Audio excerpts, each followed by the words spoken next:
Good morning, Bills Mafia. Welcome to another edition. Buffalo Bills Training Camp Live play-by-play reaction.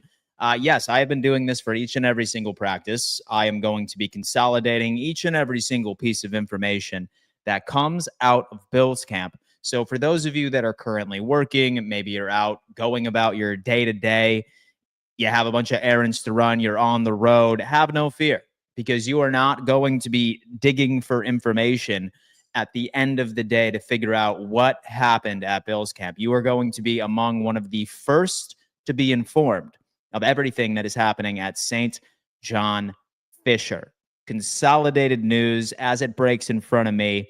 It is going to be in the forefront for you. What is going on, everybody? Hope everybody had a wonderful morning so far. I hope everybody enjoyed the first episode of Buffalo Bills Hard Knocks.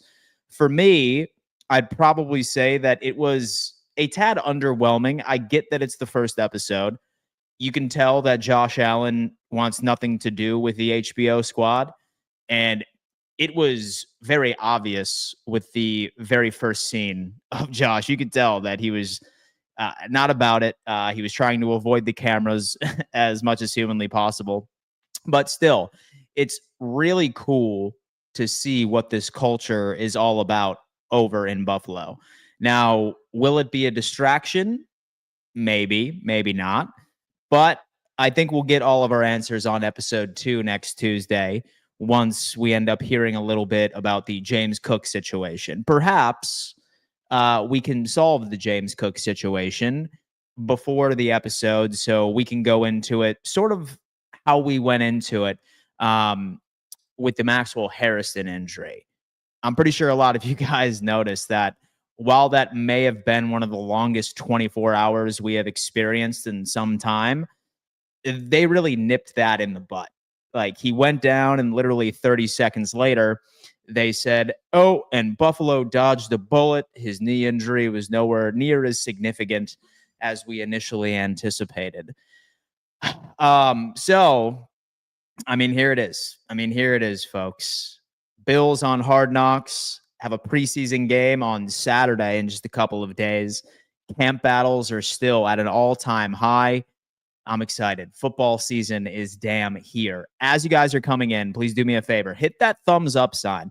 Let me know where you are tuning in from because I'm nosy and I want to get a good understanding of how far Bills Mafia truly extends. Whether or not that it's in the corner of the United States or whether or not that it is in the corner of the globe, do not be shy. Roll call in the chat. Let's see where everybody is tuning in from. Bear with me. This boom arm has been my biggest enemy for the past couple of days. Think this is it? All right, wait. I hate this boom arm more than anything. I hate this boom arm. Anyway, guys, let's see what's going on. We have love the streams from somebody that's coming. What's up, bro? How you doing, man? Hold on. Let me fix this bad boy. This is the most annoying boom arm I've ever had to do. Can we? Can we get it done? All right. Bang, bang. Here we go. Here we go. Guys, listen, do not be shy. I am talking about the lurkers in the chat as well. Let me know where you are tuning in from. What corner of the world are you watching from, man? Listen, I'm going to do my best to make sure that all of you stay informed all day throughout the entire practice. Let's get it done. We have Z Stinker. What a name. Love the streams. Thank you so much, man. I appreciate that. I love that you tune in all the time. Is the new guy we signed any good? He is a camp body. Like, that's it, man. He's just going to get some reps during the preseason. He'll probably be gone within a week. That's something that we're pretty much used to around here during this time. I am in the Mountain State. Go Bills. Jeff, what is going on, man? Hope all is well with you. Sweden, sick, bro. We have Missouri in the building. Thoughts on the episode? I thought it was a bit underwhelming. I think that you get a lot more from Bills Embedded than you get with Hard Knocks, but we will see. It's cool to kind of see some of the personalities. We have still yet to see or hear Matt Milano's voice. The mystery man of this defense didn't even appear on camera for 1 second, man. He has been avoiding media successfully, might I say, for the past couple of years. Absolutely insane. Asheville, North Carolina, go Bills, old Dusty Hammock. What is going on, man? I hope all is well. I am in Amherst, no work today, still tapping in. My boy DJ Finesse has the day off on a Wednesday, man. You enjoy it. I'm still glad that you were able to pop in. See what's going on with them Buffalo Bills, man. Central Pennsylvania on the road, heading to a bachelor party. Those are dangerous, man. Have a good time. Have a good time, man. Stay hydrated. Chattanooga is in the building. Man, look at all this, guys. Let me know where you're tuning in from. Do not be shy. Question. I've always wondered why Mr. Brightside is the Bills theme song. It is about a guy cucking himself after leaving the bar, right? Seems like an odd song choice. So I'll be completely honest with you. I haven't really sat down with the lyrics specifically. It is a banger, right? I do enjoy the song, perhaps not the message. However, I kind of like it. I feel like I'm one of the few that actually enjoys that tradition. But I'm probably going to have to sit down with the lyrics and see if I can confirm that. But we'll check it out. The Bills designated linebacker Balin Spector as waived/injured. They signed linebacker Jimmy Ciarlo. So I got to tell you, folks. I think Balin Spector might be done. He's had several calf strains already in his career thus far. Like, he's had 3 or 4, I think, within a 1-year period. That's not a good sign. And so we're going to wish him the best. But for those of you that were ever worried about him potentially and being out there or his number to be called, I think that is all over with. Sucks for Balin Spector, but we shall see. Per Alex Brasky, could be the end of Balin Spector with the Bills. Team announced they've waived/injured Spector and signed Jimmy Ciarlo. I have no idea who this gentleman is. We have Jimmy Ciarlo right there. Like, he sort of looks like a Madden-generated player. I'm not going to lie to you. But he said he spent 4 years at Army, where he appeared in 40 games. He was a senior captain in 2023. So yet again, another camp body, folks. Balin Spector is now no longer on the Buffalo Bills. Some breaking news as we dive into this. I'm going to get this damn boom arm to work for me. Maybe? Come on.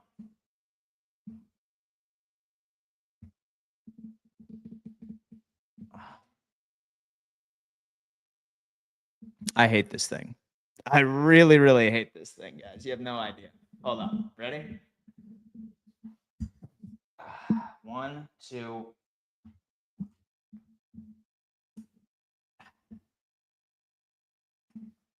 Maybe? All right. And so I'm just going to have to deal with it.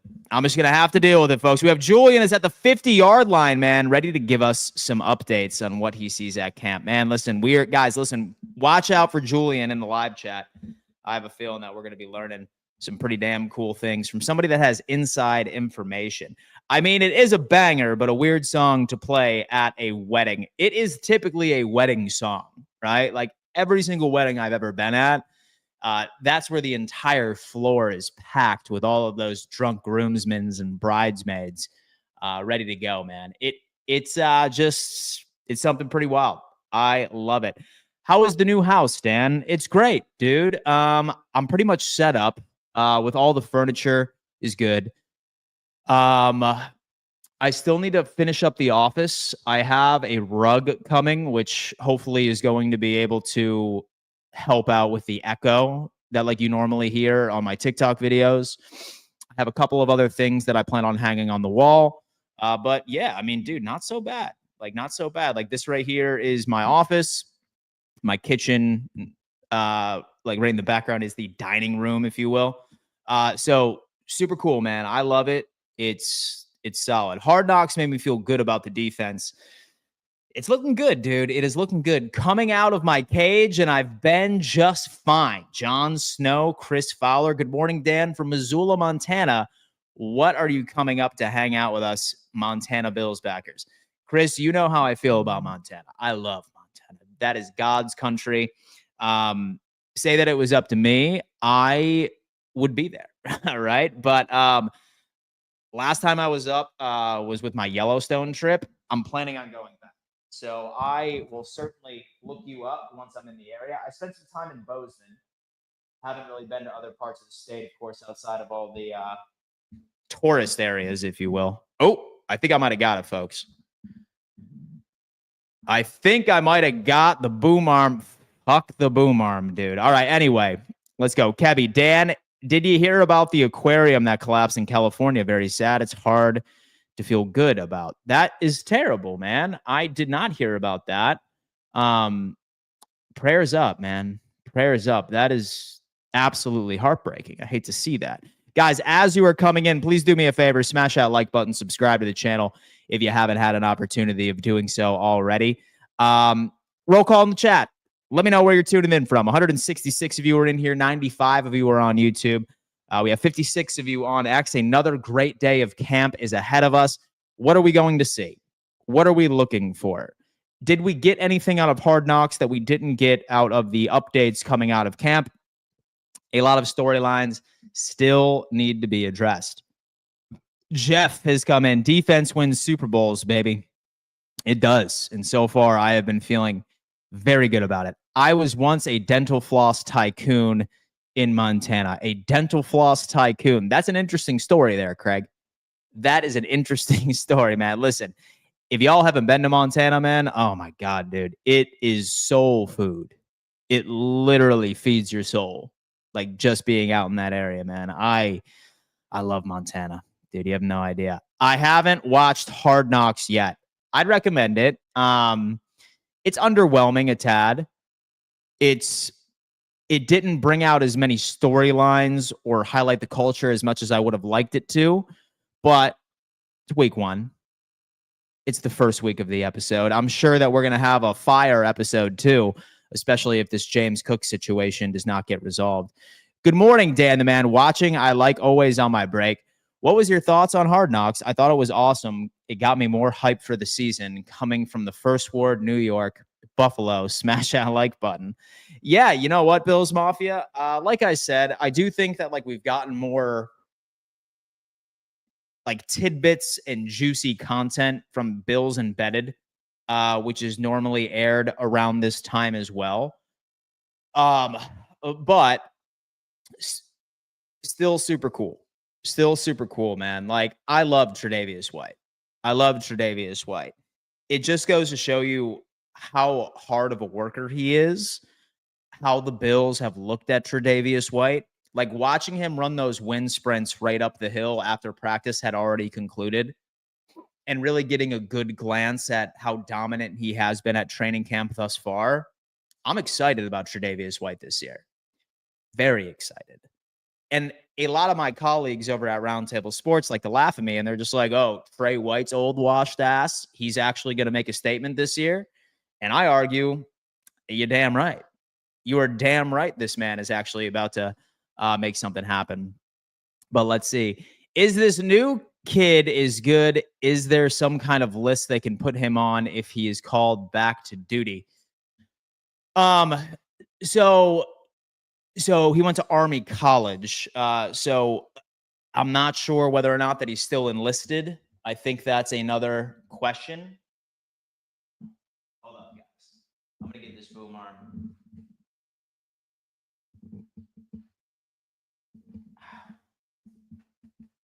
All right. This is the best it's been for a while. So here you go. I keep telling people this is going to be a kind of boring Hard Knocks, a good team that loves each other, doesn't have a usual Hard Knocks drama. What's up, fellow Mafians? Michael Bell Jr. is in the building. Ryan, I feel like our cornerback room's chemistry is unmatched. They all seem to be super tight-knit. I totally agree. Trey is so easy to root for. From what I have been seeing, I may have been wrong about Trey and what he can provide to this defense. Like, look, it's definitely easy to sort of look at his injury history and say, all right, like he's not going to be the same. I still don't believe he's going to be the all-pro Tre'Davious White, but I don't think that he's fallen off entirely, right? Like his tape was very encouraging in Baltimore last year, and it sounds like he's finally fully recovered from his Achilles injury that he had last year. So it takes more than a year for somebody to be back up to full speed from an Achilles injury. So I am thrilled, very thrilled, as a matter of fact, that he's been looking good. So hopefully we can figure that out. I don't care that Spector is gone. Hey, you know what? And so I wish Bale and Spector the best, but I can tell you that I will see. Okay, here you go. And so excited for today for sure. When it comes to installation, though, and knowing that you've got set plays designed for James, how much does that set you back in some ways? Like I said, it's fortunately I've been with Jimbo and and some of these guys that God bless you, some of these guys that have been injured, and you kind of have an idea of who they are, and so like I said, we'll find ways to get everything kind of going and kind of adapt and adjust. And like I said, I'm always going to want reps. I'm always going to want everybody out there and healthy, but it's the reality of how it is. And we're not going to make excuses. We're not going to let others make excuses for us, and we're going to find ways. And so I like to think we're going to be all right. You mentioned the wide receiver injuries. How have you seen Christian Wilkerson take advantage of maybe some increased work there because of those? Yeah, no, look, Wilk's done a great job. He doesn't say much, right?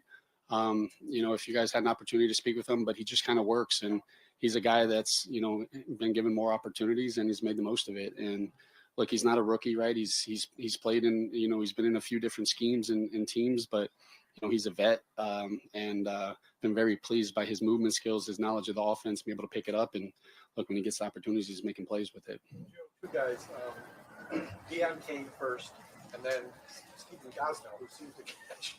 He's got 100 catches here at this camp, but Kane first and then Gosnell. Just a quick impression of those two guys. Yeah, look, Deion, you guys remember Deion from preseason 3 last year. He came in probably a day or two before. I don't know exactly what it was, and we threw him a couple, just one step. Now is he did stuff with the ball in his hands. You feel his juice. You feel his, you feel him out on the football field, and it was as tough as can be for him now. He does a workout. The next day's full padded practice.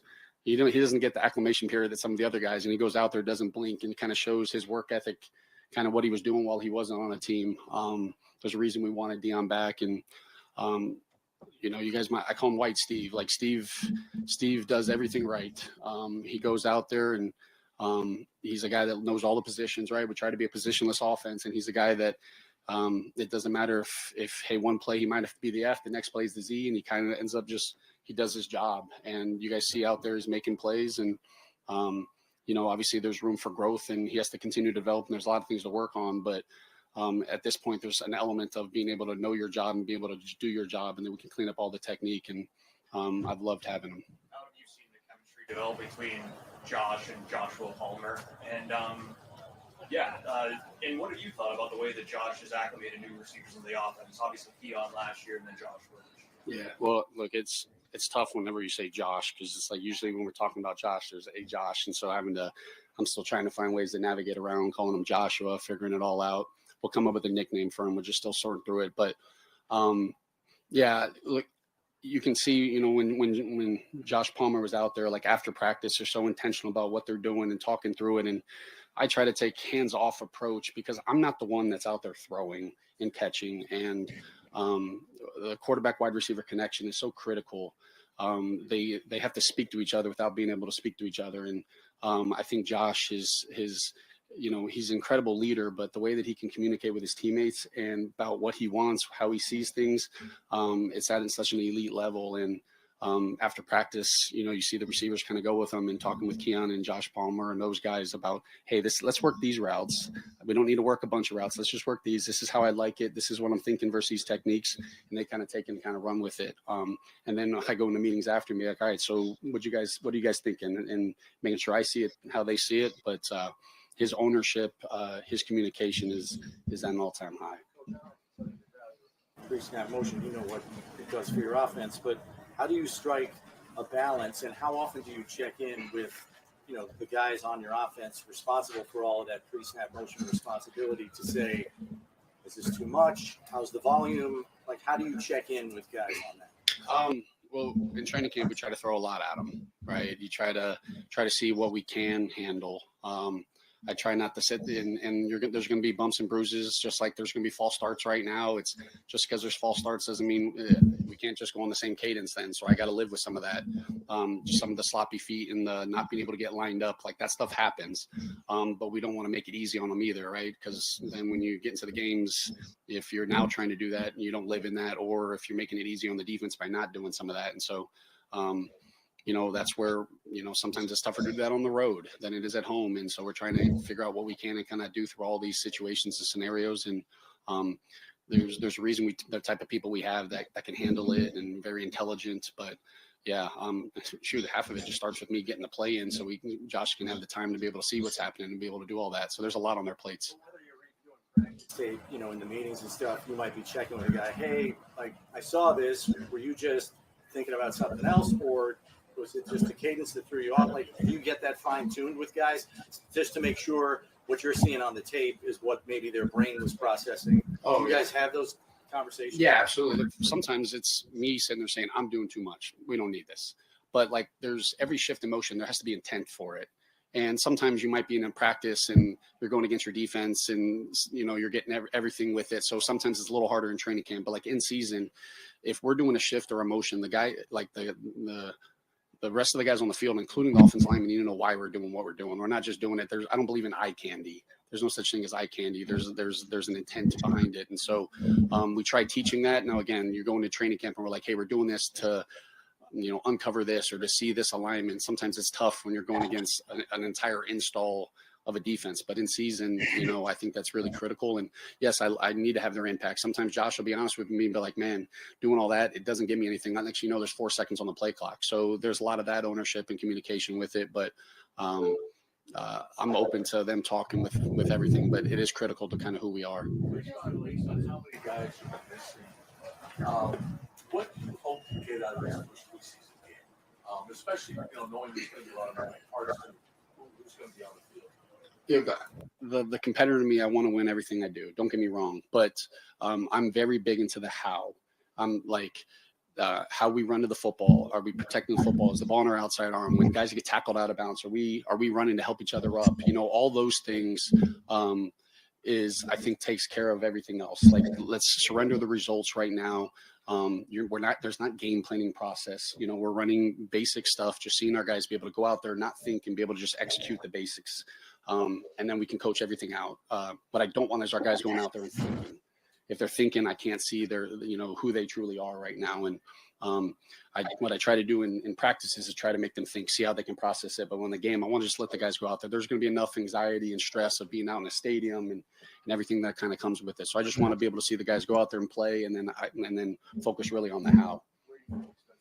As you guys are kind of easing him back in right now. Yeah, he's another one of those guys that I know what I got in him, so I feel a little.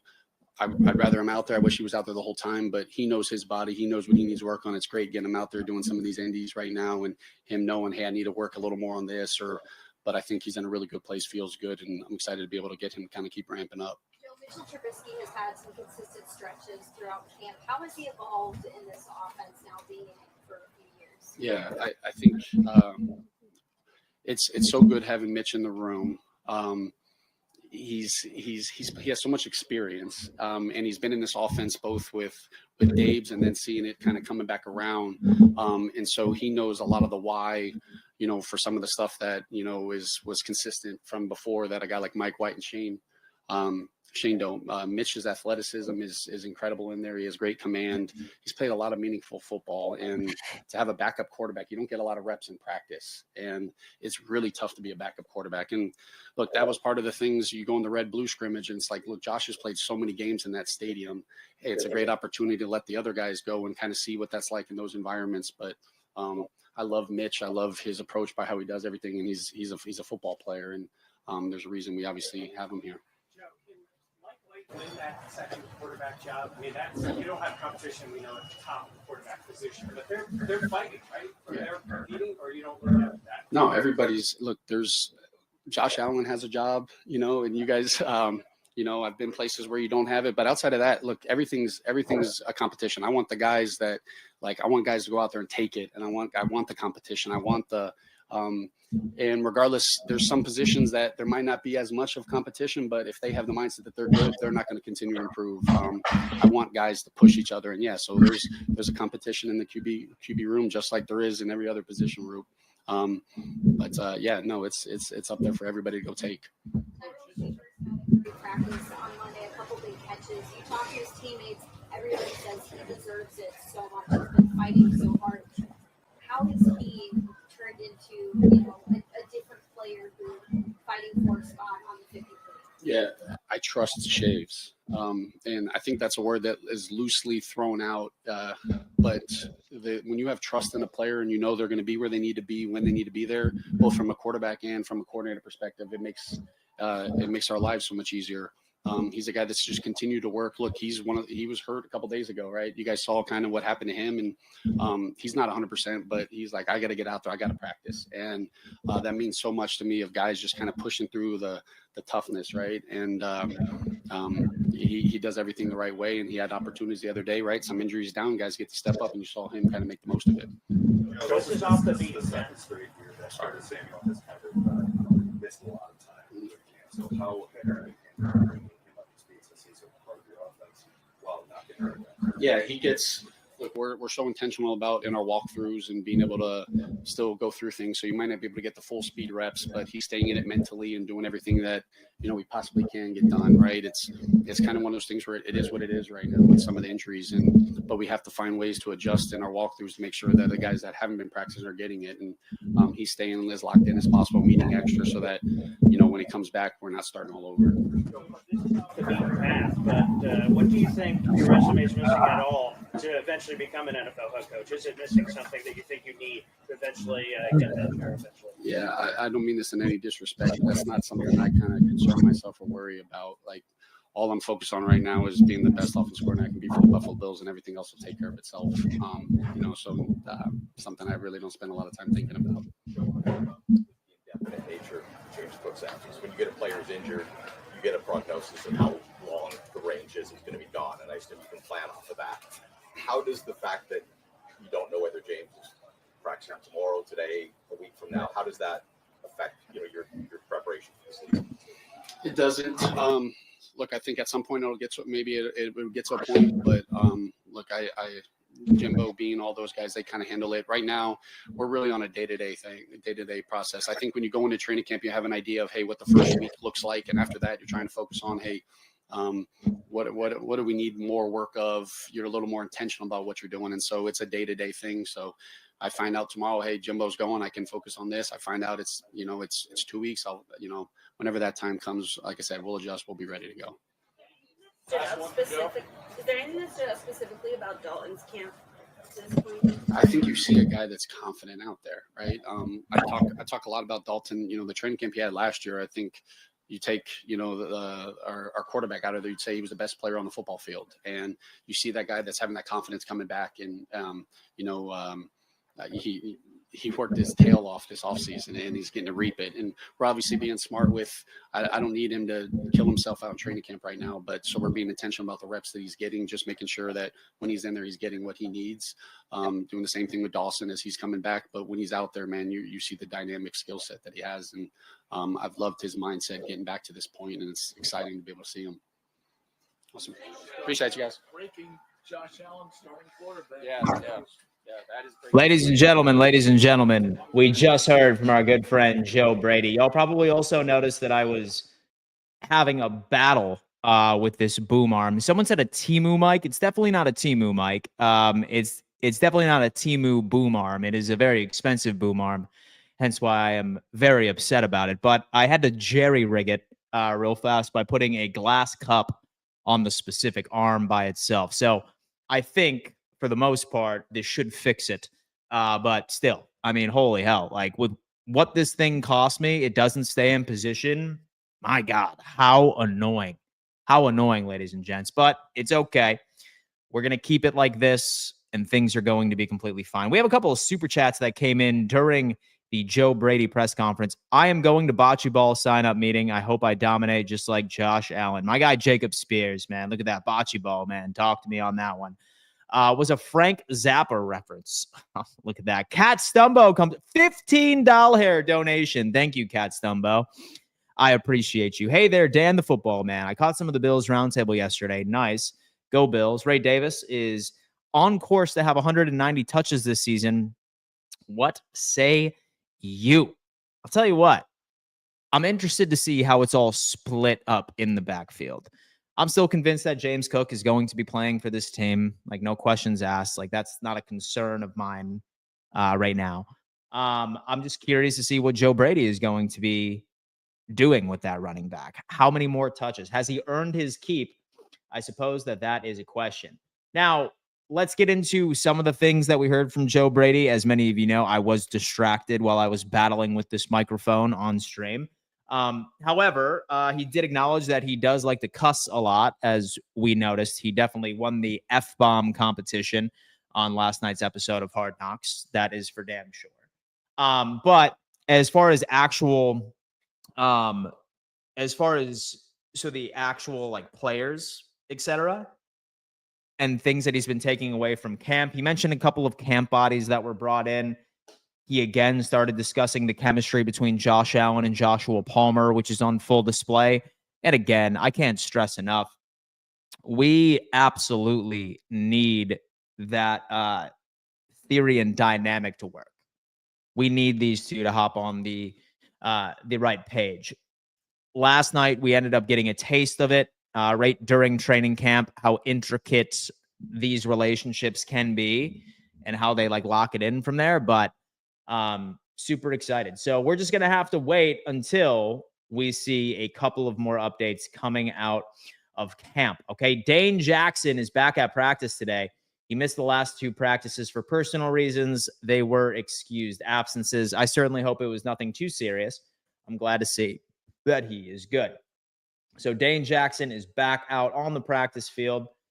Glad to have him back. Ladies and gents, let's see what else we got here. We have OC Joe Brady says it's still an open competition between Mitch Trubisky and Mike White for the QB2 position. I think we're going to get that answer during the first preseason game. I'm not sure about you guys. Again, I feel like you guys know exactly where my head is at with that. I don't think QB2 is nearly as important for the Buffalo Bills, or really for with any team for the most part, because maybe outside of two organizations, if QB1 goes down, you are royally screwed. So might as well just save the money and just ride with Mike White, because we need some damn money, man. We need some damn money. We're 32nd in the NFL for available cap space, and that's something to think about. We have Zin activated from Spidey Munn is coming on in. NFL has to be posting a lot of Josh Allen stuff. Do you think that it is a clue that the Bills win the Super Bowl? I haven't really bought into the whole thing that the Super Bowl is scripted. I haven't quite yet. Say that it is scripted. I really hope that it's the Bills' turn this year, right? Want to see Davis kick on Saturday? Well, listen, from what I understand, we still haven't heard anything. Still haven't heard anything about Tyler Bass of when he is going to start running his drills. Last time I checked, he's still out with pelvic soreness. We're just going to have to figure it out. I trust Shavers. That's a big player right there. That is absolutely big. Shavers is still and is currently the favorite to lock down that sixth wide receiver spot. Can he maintain it? What sort of contribution can he make on the special teams side of the football? That is a different conversation. We're going to have to see. Time will tell, as always. Of course, Vegan Vegas, Bills Mafia. The Bun Twins. What's going on, Bun Twins? If Mitch plays like he did last preseason, it will be Mike's spot. DJ Finesse. Mike White did good in the two practices that I have watched. I've heard quite a bit of good things about Mike White.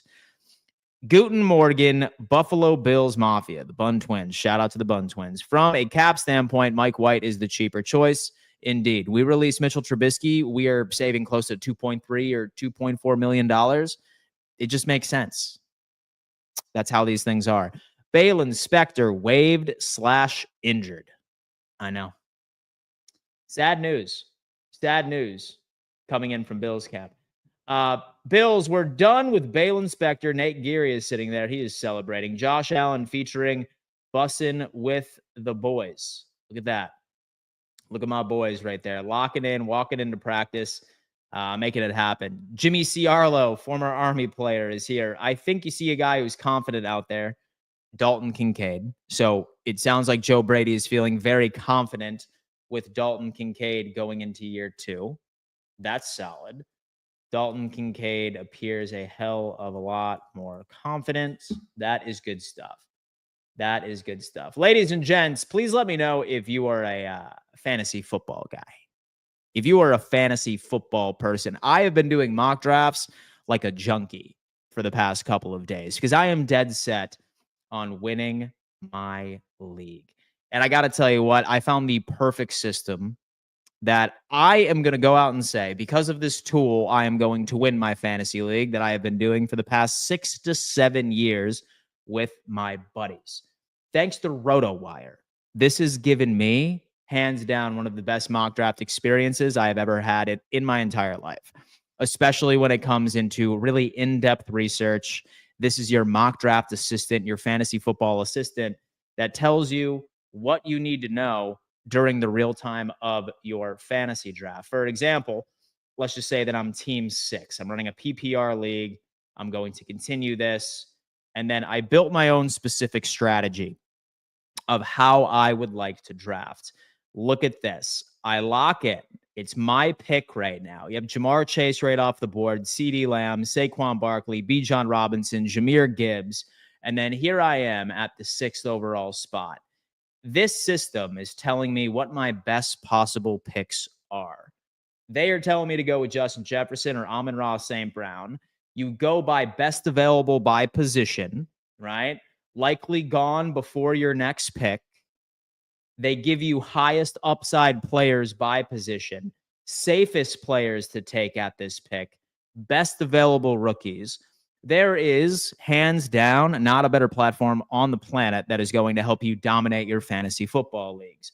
If you want to figure out how a particular quarterback plays in cold weather, or if you want to know how a running back performs against a 4-3 base defense or a 3-4 base defense, in-depth injury analysis, this right here is your cheat code, folks, for fantasy football. For fantasy football, 0 questions asked. Get this. If you sign up, folks, with the link in my description and use my code DAN, D-A-N, you will receive 15% off. It's pretty clear that Justin Jefferson is my pick for this specific mock draft. There you go.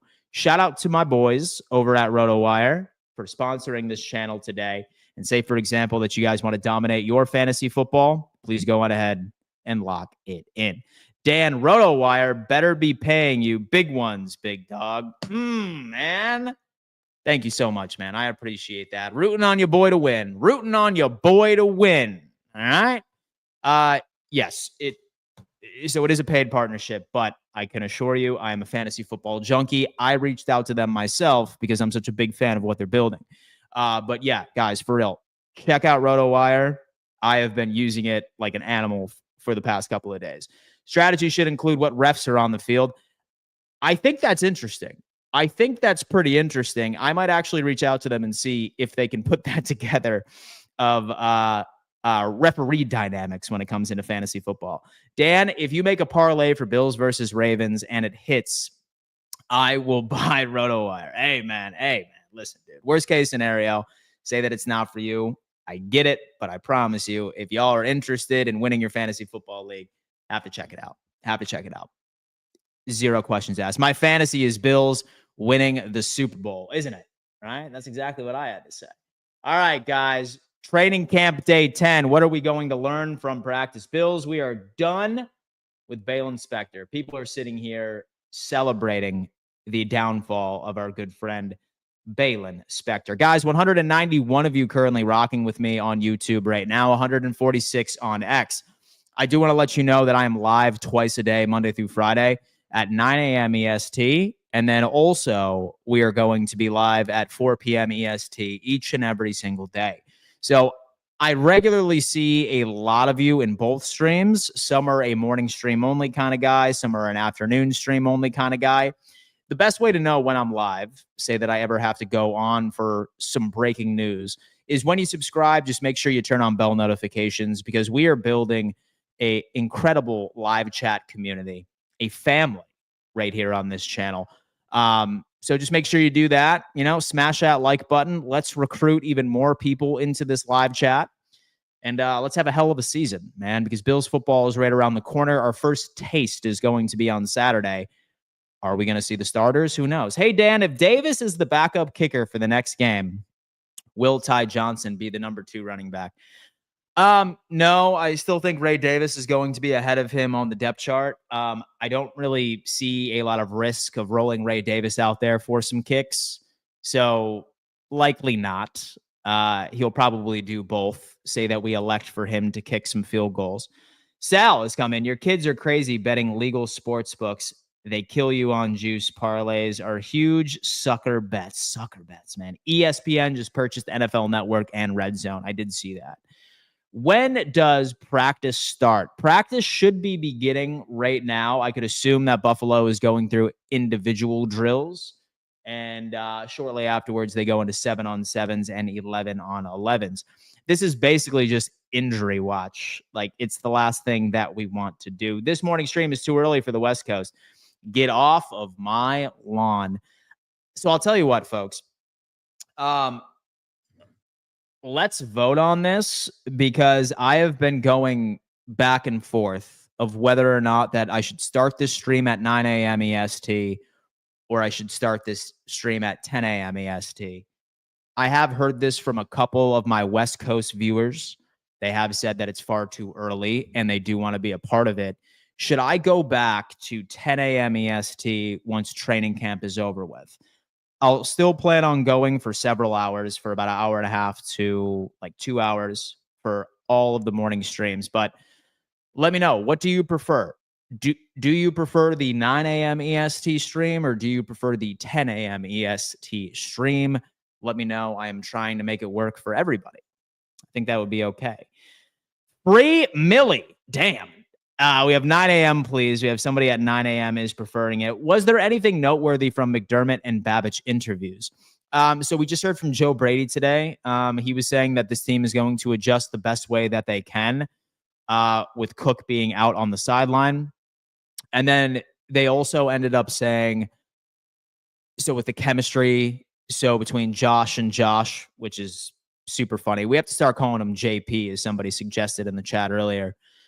He mentioned something about some of the the depth wide receivers.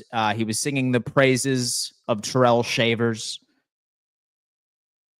It's basically just some coaches speak, man. It's basically just some coaches speak. You tell me, and I'm there. You're the boss. D-Jack, my guy.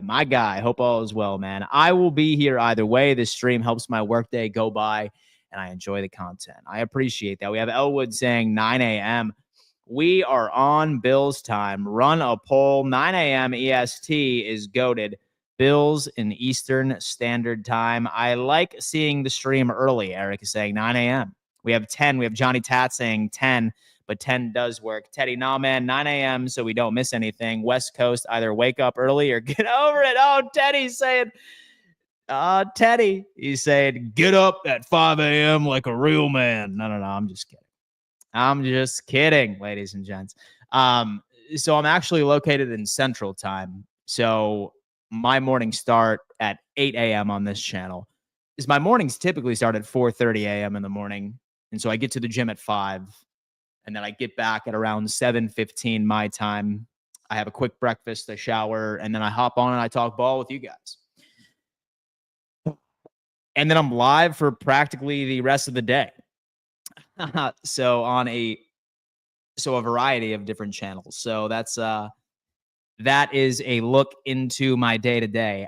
9 a.m. works for the camp stuff, in my opinion. Yeah. So I'm talking about in general of whether or not that we should just go back to 10 a.m. EST once training camp is over with, or just stick with 9.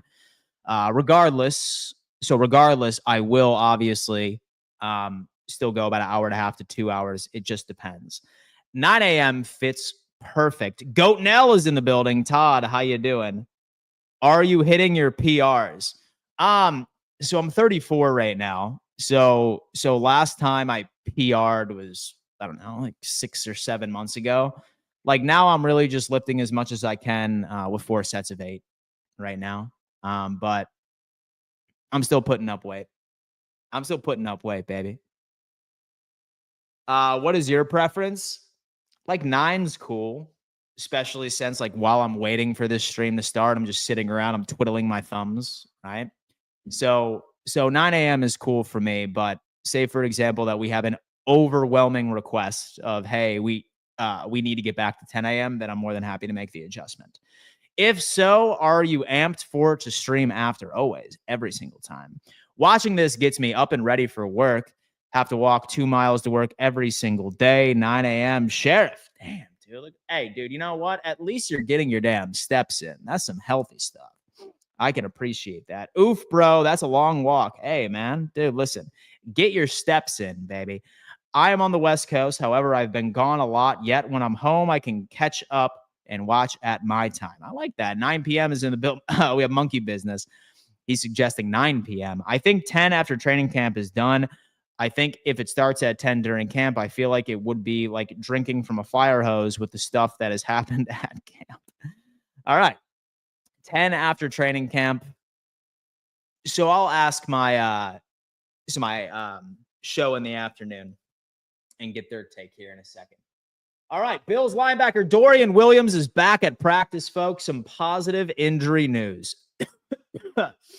Some positive injury news right here, folks. Our direct backup linebacker, especially since Buffalo runs only with 2 linebackers, typically, it is still very ideal that Dorian Williams is back. Is our injury report thinning? That is a good piece of news. That is a good piece of news, folks. We have breaking news right now. Dorian Williams is back on. We have AJ Epinesa, who caught a python this summer. Talk about doing some dangerous shit. I'm sure that Brandon Beane was shocked watching the episode last night, seeing Deion Dawkins drifting right in the car, and then watching, okay, one of our defensive ends wrestle with a giant man-eating snake. So, I mean, hey, listen, I could only imagine what was going through Brandon Beane's mind once he saw that. Eric is coming in. Staying on the fitness topic, did you notice a lot of the Bills players look small? Max was one for sure, and even Allen looks slim. Don't hate me. I feel like it's good that Josh is losing a little bit, right? Like he's still fast and like he's still 240 pounds. I wouldn't even call them small. I'd probably just say that it's a bit more lean, which is not a bad thing. Like, yeah, like maybe you do want Josh Allen so to have some sort of beef on him, but right as he continues to get older and creeps up to 30, he's going to have to go on ahead and scale back on his rushing attempts. That's just the name of the game, unfortunately. So I don't mind.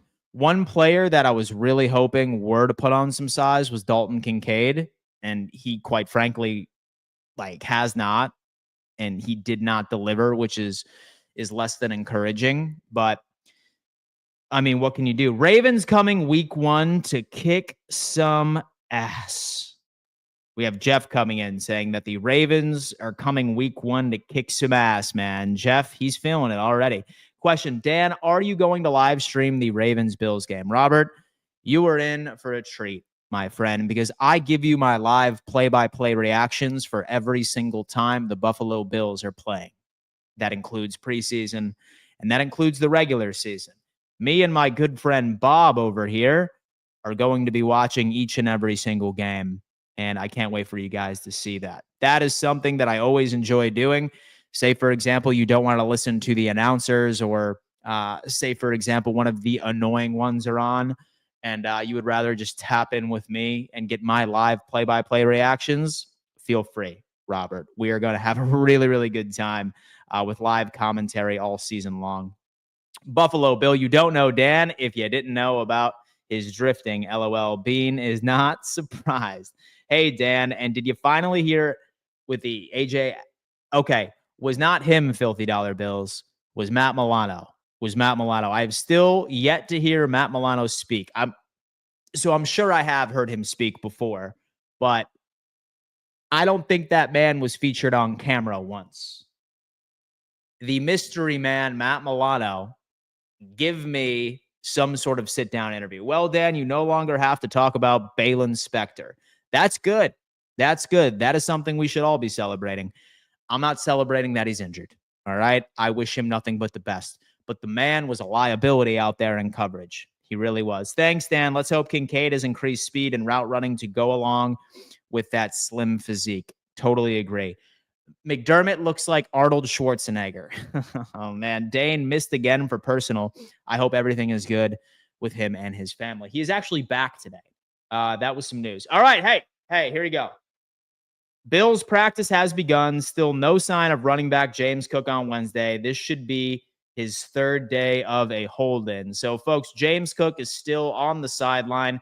I'm not going to lie to you. I have really gotten James Cook contract fatigue. I'm not sure if all of us are on the same page, but I am getting so sick of hearing about it. I'm desensitized to it at this point. From the very beginning, since that Instagram story, since all of the debate, and now day 3 of him sitting on the sideline, like, I'm just desensitized to it. I'm getting to a point where I just don't care. So say that you were looking for some sort of heartful reaction to this news. I'm good, man. Like, I feel that we have not gone a stream without talking about James Cook for at least 60% of it. And God, I can't wait for this to be settled. I cannot wait for this to be settled, man. You have no idea. Yeah, no more Cook contract talks. It's just annoying, right? Like, that didn't drive the reaction that I think the media was hoping that I would have. But I don't know. All right, we have Williams is back in action, and James Cook is out on Wednesday. Once again, no sign from the running back. Depth chart spot that surprised you. Mikey, great question. We actually ended up having a stream on that yesterday during my afternoon show. Biggest surprise probably had to be Cole Bishop and Taylor Rapp as the starting safety tandem and had DeMar Hamlin as the backup. Sounds like the team is really confident in Cole. Unfortunately, Cole Bishop hasn't really had the best camp so far. But as far as where the Bills think for now, at least, it sounds like the starting safety tandem is going to be Cole Bishop and Taylor Rapp. So that was interesting. Then seeing Ray Davis as the backup kicker was also funny. And so I know that he had a couple of attempts at the scrimmage, but I didn't think that the team was serious, being like, okay, yeah, like he's our emergency guy that can get it done. That was probably it. Robert is saying, statement, I think the franchise tag is going to be invisible future. Just my opinion.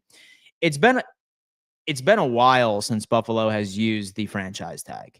In fact, I want to say that Brandon Beane has never used it, with the exception of Cordy Glenn, his first year when he was the GM. He franchise tagged him and then he traded him. So that was the last time he utilized the tag. Would he use him? Would he bring it back next offseason for James Cook if they elect not to give him a contract this year? I suppose that's another question. Thanks to Kyron Williams for setting the Cook market. Yeah, for sure. That Kyron Williams deal is more than likely, say that a deal gets done with James Cook within the next couple of days or weeks, it's likely going to be around that ballpark. So have Kyron and the LA Rams setting the standard. Out of sight, out of mind, James Cook's agent knows he's back in the media's eye. Yeah. So when it comes into Kyron Williams as well, I love the fact that it was done prior to us signing, because we didn't have a really good answer of where the running back market truly was. I'm not counting the Saquon Barkley contract. I'm not counting the Christian McCaffrey or the Derrick Henry contracts, because those are the unanimous and undisputed top 3 running backs in the NFL. For running backs in that next tier, where I believe that James Cook is, and where I believe that Kyron Williams truly is, we had no idea where the market was trending. So that deal was really able to paint a picture for us of what would be fair, or what would be a fair contract. I had high hopes for Bishop. It sucks that he's not as good as I wanted him to be. It's still early, right? Like, it's year 2, and of course it's only practice. I mean, maybe he surprises us, right? Cole Bishop remains out on Wednesday practice. It's his 4th straight do not practice to a quad injury he sustained last Thursday. Bad news. Not practicing today, folks, for the Bills. We have Cedric Van Pran Granger. We have Alec Anderson, who he reportedly had some sort of procedure on his knee. Curtis Samuel. We have Khalil Shakir, Caden Prather, James Cook, Tyler Bass, Dorian Williams. We have Shaq Thompson, Cole Bishop, and Maxwell Harrison not practicing. So I got to tell you, folks, it's kind of encouraging. It's definitely encouraging that this list is nowhere near as bad as it was. And by the way, I think we're going to have to add Jay over here to our Bills list. Jay Skirsky. There he is, Jay Skirsky. Welcome to the Bills Beats list for all of us to enjoy and see. New Bills linebacker Jimmy Ciarlo is wearing number 35. We have Jay Skirsky in here letting us know what's happening. Bills practice has begun. No James Cook. Look at that. Look at that. Cook should get like $42 million for 3 years, 26 to 27 guaranteed. He could make 12 to 13 million a year. Make it happen, Bean. That right there would be less than Jonathan Taylor. Would be slightly. What? Should get 42 million for 3 years. So we have Kyron Williams, right? Like, he ended up getting 33 million.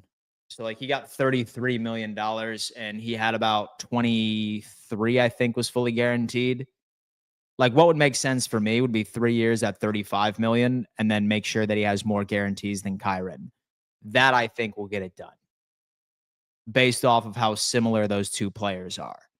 Because when you look at the past couple of years, you have Cook and Kyron Williams had almost identical statistics. But Kyron was out there for 85% of all offensive snaps for the past couple of years, where James Cook had an average rate of about 50. So you can look at that and make the argument that James Cook is far more explosive. But then you could also end up looking at that and saying, well, with Kyron Williams, that team asks him to do a hell of a lot more. He can pass block. He is going to be out there on third downs. So I suppose there's two schools of thought. But I suppose I wouldn't be upset with $35 million 3-year extension, have $25 million fully guaranteed. That right there, I would not be upset about for me, right? So that way Cook is happy, right, because he has more money than Kyron Williams. But then again, it's nowhere near to what he was looking for with the 15. So that's kind of where I'm at. Like, would be like, so 11.5 million a year, which I think is fair. Question, Dan, and you think with the smelling salts ban that there will be more diagnosed concussions this year? I had no idea that smelling salts were banned, as a matter of fact. That is some news broken to me live on stream. Maybe, right? It's weird about concussions, dude. I have a theory that those concussions happen a hell of a lot more than what the media announces. We're going to have to see. New linebacker played for Army, tough and smart. Hope he adds to the roster. I mean, yeah, dude, who knows? Who knows, man? Trey White, the star of Hard Knocks and the president of the Bills Bucket Hat Club. I got to tell you what, I have been so happy with Trey White. He's been dominating in camp. he's truly a Buffalo guy based off of what we saw last night on Hard Knocks. It's so good to have him back, and it's even better to hear that he's feeling good. Blair has come in. My God, I hope we get healthy and stay that way. So many injuries. Get them healthy and good for the season. We need to stay healthy, please. Update on this. Dorian Williams is on the field. We'll see if he does team drills, but he's participating at least on a limited basis. So Dorian is scaling up, ladies and gents. He's scaling up on the roster. We are all happy about this. We are all happy, man. Guys, shout out to everybody tuning in. If you are just joining, I am consolidating each and every single piece of information that is coming out of training camp today. If, for example, you were working, or if, for example, you were maybe on the road, or you're going about your day-to-day, feel free to use me as some background noise so you can be fully informed of what is happening at practice this morning. Now, do me a favor.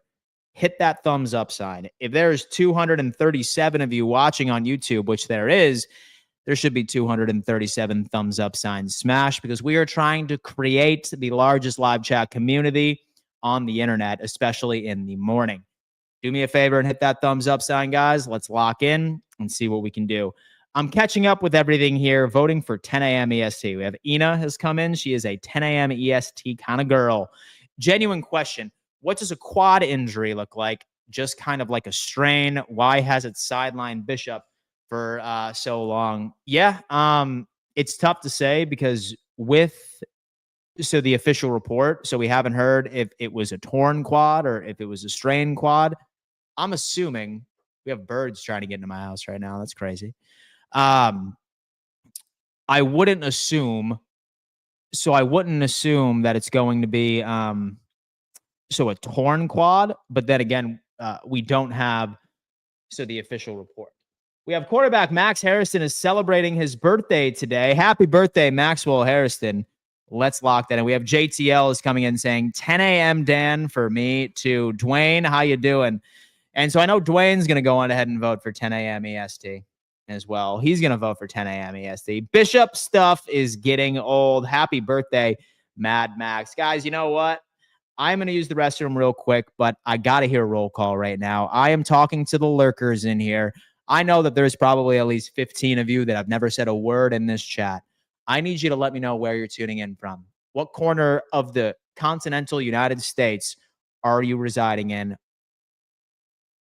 Are you tapping into? What corner of the globe are you tuning in from? Sound off in the chat with that roll call as I end up using the restroom real fast as practice continues to ramp up. Spencer Brown, baby, let's go.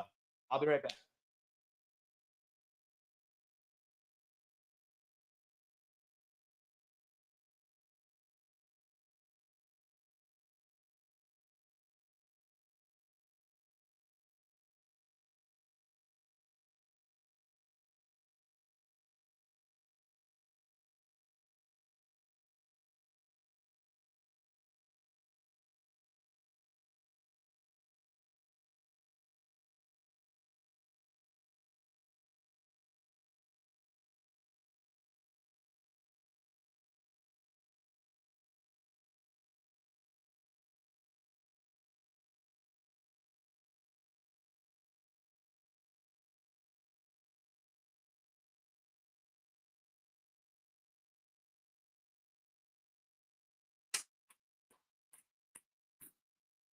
Bang, baby. Bang, guys. Let's lock in.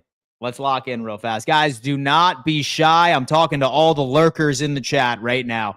I know there's several of you that have never said a word in this live chat. Let me know where you're tuning in from.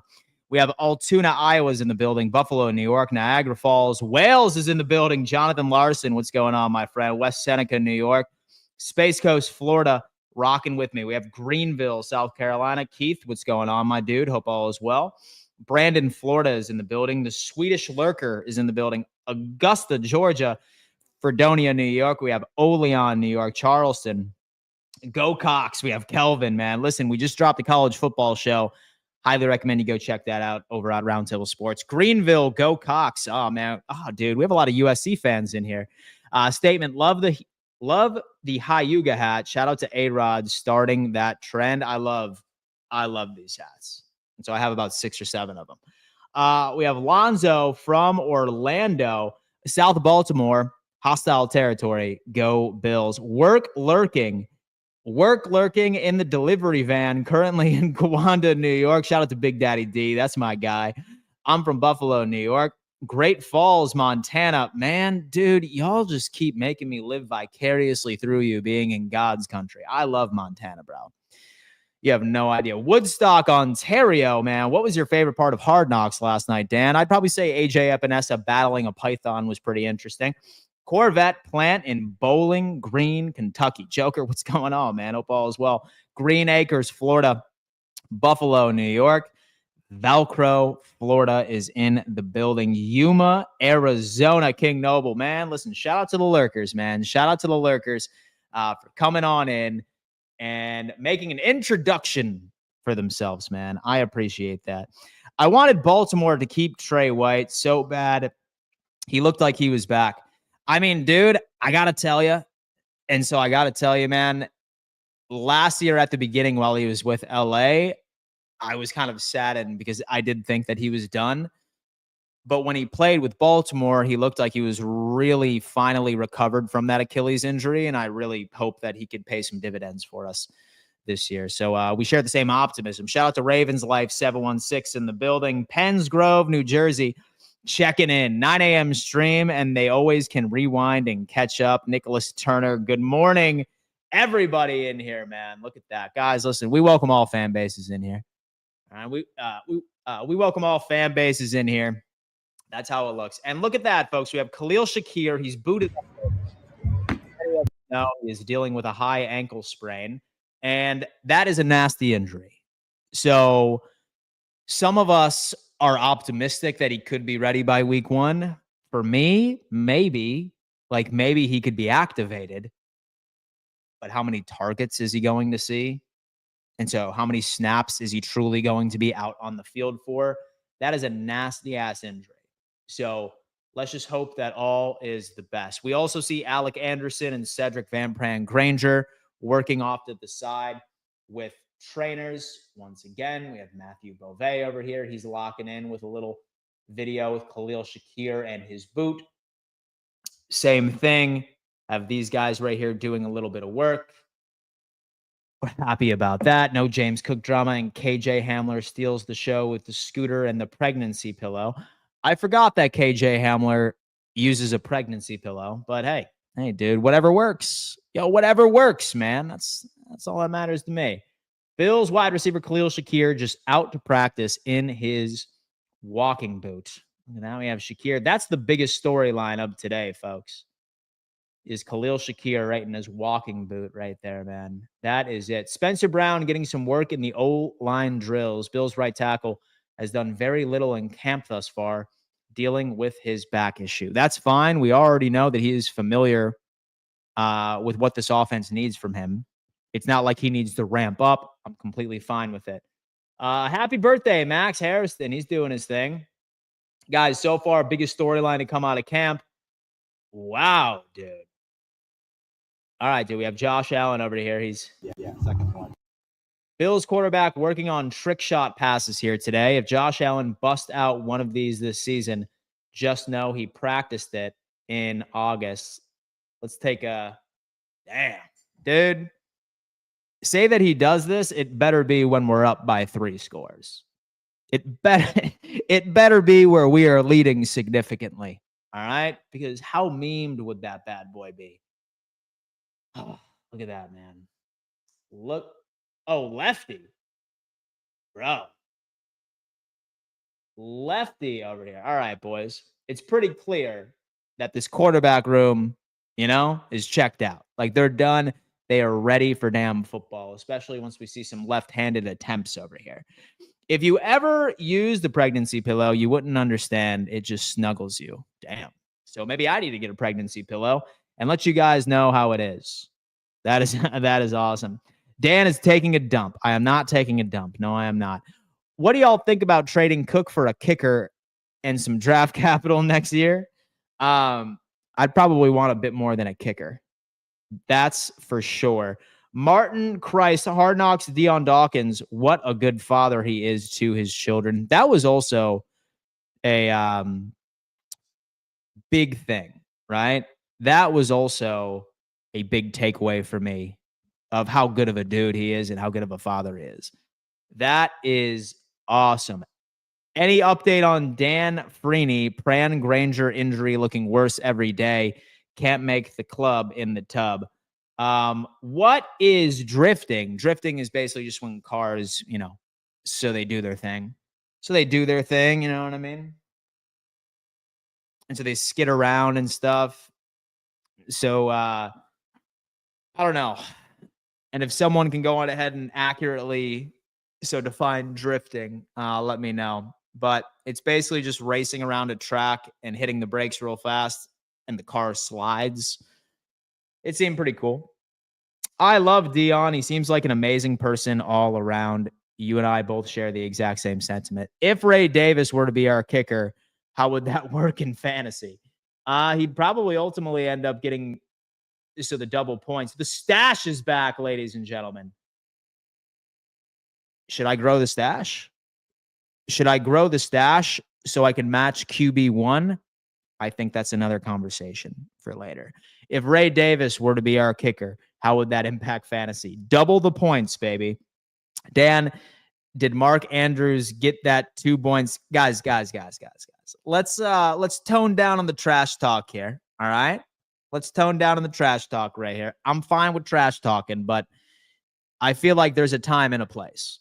So there's a time and a place, right? Like trash talk is great for my roundtable shows. It's great for preview weeks. Let's just tone it down a little bit, right? So Ravens fan for life has been well behaved for the past couple of weeks. Like, let's not try to trigger him, and start some war in the live chat. All right. But yes, I get it. I was at the practice on Friday and Dion signed my jersey. All right. Rocking the Josh Allen stash. I feel like I got to get one.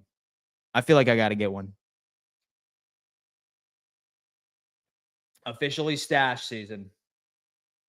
That is all you need.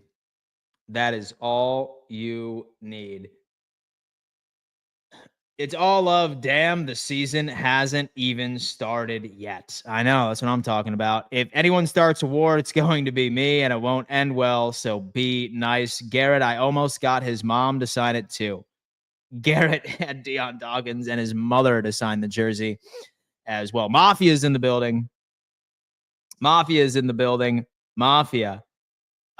Let me see. Dan, put the boom mic on the injury report. Well, let me tell you what. I have jerry rigged it, and I have put a rocks glass right underneath the boom arm and lock it in. Did Josh lose the Catan bet? Maybe that was it. Be nice, or I'll sick Bob on yo ass. Bob, dude, that's what it is. Yeah. Guys, look, you know what? Like, I love trash talk during the season, like during the week, but sometimes the live chat just gets unbearable. So where people are just arguing amongst themselves and it's not a good time. So let's save trash talk for my live play-by-play reactions. Let's save trash talk for my preview segments. Something like that. Don't trash another team unless I'm talking about said team. And that is the topic of conversation. Have you seen Torrey Horton or Jalen Lane? They both have quite a bit of camp hype. You think they are worth stashing? Well, I'll tell you what, John, what would tell you this would be RotoWire, baby. I'm just kidding. But definitely look at RotoWire for sure. Maybe. It's hard for me to see them climb the depth chart on their respective organizations. That's kind of it, but I mean, we'll see. I accidentally took Brandon Aubrey first round in fantasy. First off, Garrett, all right, look, it blows my mind that some people draft their fantasy team this early. Like, it is crazy for me that people are drafting this early. Guys, like, y'all are begging for some of your starters to go down with a significant injury before the season even starts. Don't draft your fantasy team at least until the final preseason game is over. That has always been my rule. I'm like, I am not drafting because I don't want to like make the mistake of drafting a guy and then, like my first round pick is out for the season, like due to some crazy ass injury that occurred. That's my biggest thing. Dan, question: what was your favorite part of Hard Knocks? I loved watching just all the shit behind the curtain we have never seen. So I like the chemistry. I loved an inside look at Tre'Davious White. Like, he was completely fine. And do you think we're going to get a deal done with Cook? Christmas baby is coming in. Yes. And I think that Kyron Williams was the precedent.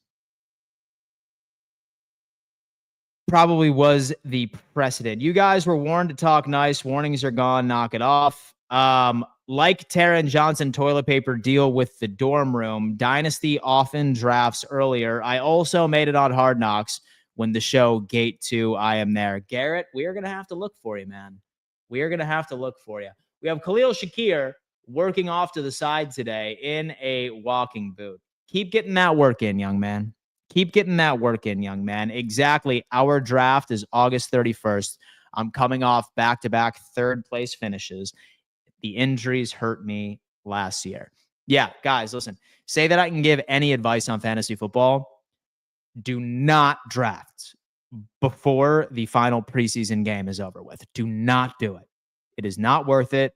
Like, I have been burned so many times of getting like a first and a second rounder. 1 year I had my first round pick and second round pick go down before the season even started because I drafted like this week. Don't do it. It is your biggest mistake. It is your biggest mistake. Dude, Raven for Life 716. I do know that some of the guys got under your skin, but please give me some sort of self-control. I'm really trying to make sure this live chat doesn't go haywire. All right, guys, again, stop trash talking in the chat. That's not what this channel is anymore. Like, not until certain scenarios. Just stop, please. Thank you. Didn't the Ravens win guys, again, self-control. Self-control, please. Self-control. Move on.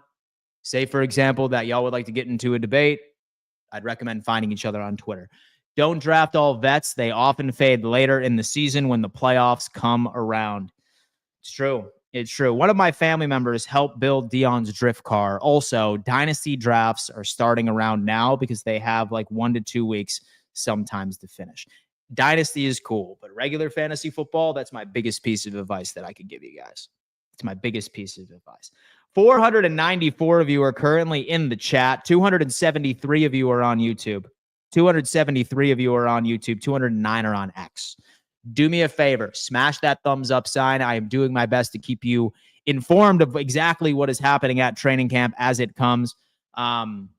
Smash that like button, baby. Let's get this up to 273. I think that we can get it done. F all the naysayers. It is the Bills' year. I love that. I love that. Stop the trash talking. Training camp is not the time to talk trash. Yeah, for sure. Guys, again, so I understand it. It's probably fault of my own for what this show used to be. Now I'm actually trying to make sure that this is an enjoyable show. And again, like I said, I do allow trash talk during preview week. Like, that's clear.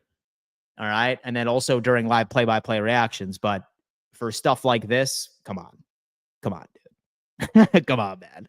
I'm just trying to talk ball. That's it. Get rid of the Bills haters in the chat. Kenny is coming in. What's good, Dan? I am in Buffalo. Let's go, Buffalo. Kenny, what's going on, man? Hope all is well. You are good, Dan. Just keep doing your thing. Khalil Shakir, man. Listen, bro. Focus on your individual workouts on the side.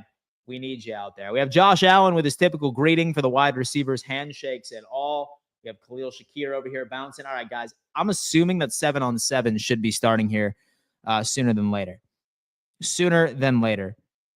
Dan, so I think you need to KO Bob, reintroduce your fist to his face. You know what? You're right. He did sign a contract, didn't he? He did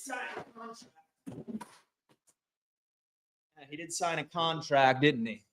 He's getting these hands all day. Man. Listen. If one of you don't follow the rules again in the live chat, Bob's getting decapitated live on stream. And YouTube, he is a dummy. and he is not a real person. So do not take that seriously. Good morning, Dan. Are there any new updates I missed the past 3 days? Nothing that really comes to mind. Hard. Look at that. Like a bantha. Is Bob holding in? He was holding out, but we ended up agreeing on a new contract. Did Bob get a raise? He did get a raise. Ugh. If Cook was on Baltimore and he pulled this bye-bye, running backs like him are a dime a dozen. He had one good year. Now he thinks he is worth Derrick Henry money. It's a polarizing topic with this fan base. I can tell you that. My superpower is loving my own football team while respecting the others. I just love watching good ball, regardless of the logo representing it. I love that. LOL. Dan, and do you think a Cook extension is coming since Kyron got his? I do. And so I think that extension is going to look very similar to what Kyron got, actually.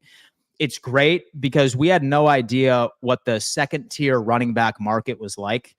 Like, we had all the examples of Derrick Henry, of Saquon Barkley, but that's like the elite running back market. We didn't have what a second-tier running back market sort of outline for this deal. Now I think we have a pretty good understanding of what James Cook is worth. So, yes, I do think that he will sort of end up getting an agreement here within the next couple of days. Dan, how big was the new contract for Bob, and how big was it, and will it affect the cap? So the cap is pretty tight right now, man. He demanded a 3-year, fully guaranteed mega contract. I'm not releasing the final terms or the actual price of said contract. But yeah, dude, he got paid. His family, his kids' family, his grandkids' family are set up for life, for sure. So Bob, he has made some life-changing money, and he is ready to take these hands this year. From the Oval Office, and I'm going to put tariffs on the visiting team's tickets. Oh, my God. And the only reason Cook had 16 touchdowns was because the Bills' wide receivers were not good. Is Bob still with us? Yes, he is. He is, man. He just ended up taking a little hit. He's a tough guy. Oh, he's back. Don't worry. He's back.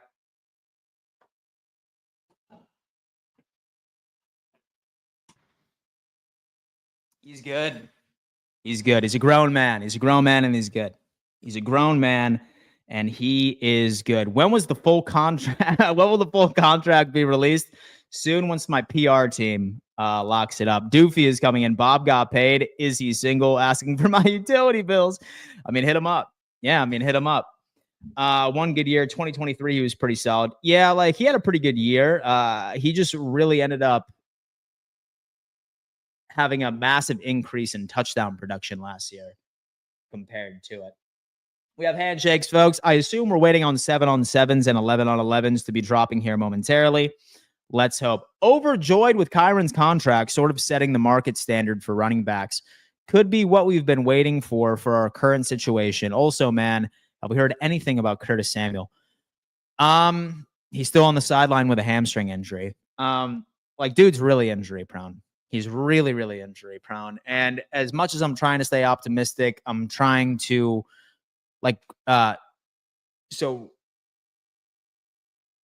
be optimistic and romanticize what he could be for this team. Like, dude just can't stay healthy. So I'm really hoping that he just gets this out of the way, that this hamstring injury is not going to extend into week 1, week 2, week 3.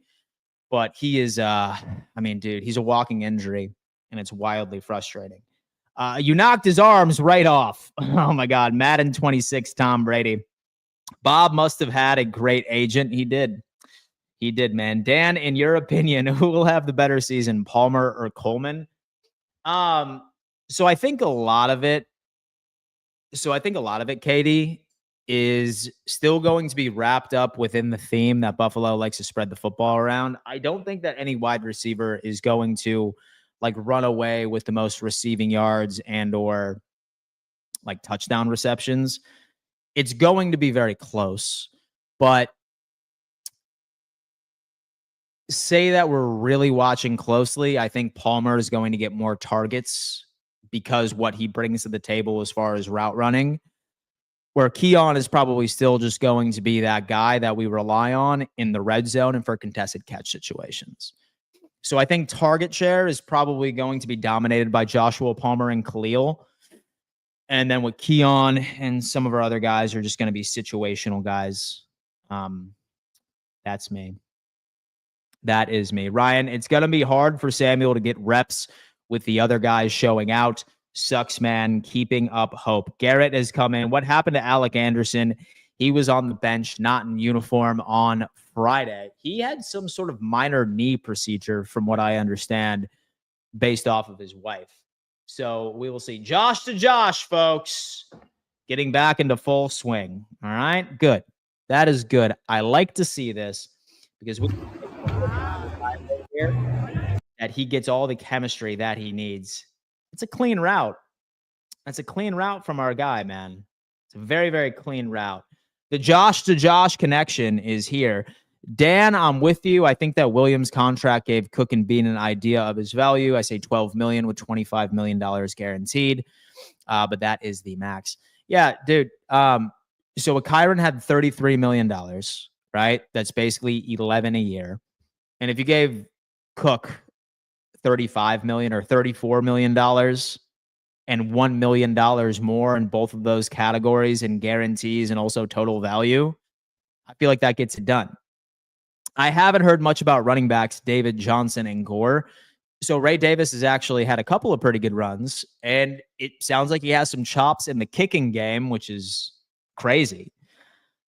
I certainly forgot about that. I still don't see a deal getting done this season. We'll see. We will see. If a deal were to get done, it would be after this season. Interesting. Dan, how big was the new contract for Bob, and how will it affect the cap? Let's just say that his family and his family's family will be retired and never have to ask for a thing. It screwed my cap, though. It screwed my cap. I couldn't go through a season without Bob in my background, so my hands were tied. I had to hook up Bob with what he was asking for, unfortunately. I don't understand the coalition of Bills fans that don't want to pay Cook 11 to 13, and they just seem to dislike any star player being added. Nick's 716, what is your stat expectation / prediction for our receiver group? So I don't see anybody crossing 1,000 yards. So I think Khalil Shakir is probably going to lead in most categories, followed by Josh Palmer. Don't sleep on Dalton Kincaid as well. Say that he can stay healthy and say that he can be the guy that we drafted him to be. But that's kind of where I'm at right now. 257 of you are in here. Welcome to the stream, folks. We are going to be live reacting to each and every single piece of information that comes out of camp as it crosses my screen so you can remain informed. It's almost as if you were in person at St. John Fisher. I want to make sure that you don't need to dig for information once you are done with work. So do me a favor, smash that like button and lock on in, folks. I am on a mission to keep you informed all morning long. Let's see. Statement. The funny thing is, Cook was already offered $12.5 million a year, and he turned it down. It didn't do him any favors, that's for sure. Bob, check your DMs. National Grid is on the prowl. Holy shit. We have Elijah Moore will make a splash. I hope so. I hope so. That would be ideal. All right, so we have the Josh to Josh connection is again being a top priority. I'm still kind of curious if we'll see starters on Saturday. We ended up hearing a lot of teams are running starters out on week 1. So the Cincinnati Bengals should see Joe Burrow. You should see a couple of other teams out there with some starting reps on week 1, but let's see. How does Bob's contract compare to the rest of the league's best dummies? He's the highest paid. He is the highest paid out of all of the dummies on YouTube right now. A market-breaking, a market-establishing contract Bob ultimately ended up having. Look at him, bro. He's got that, so dude has that rich guy energy. It's got to his head. So to be completely honest with you. But that's it. We have Get Off My Lawn. When is the first preseason game? Saturday at 1 p.m. EST, my friend. And I will be live reacting to it on this very channel. I can't wait for you guys to come in and tune in because we're going to have to be looking at quite a few things from this Bills preseason game. Who is winning these competitions? I think that's a different question. LOL. We have Cotter Dogs Buffalo. Man, run it back. The Bills absolutely need to play starters or the week 1 game is going to be messy. Bob is a franchise dummy. He is a franchise dummy, like all day. How does the extension work with the money? Cook's supposed to make around $5 million this year. So if he gets a new one where he makes $13 million a year, do we have to make room for the $8 million difference?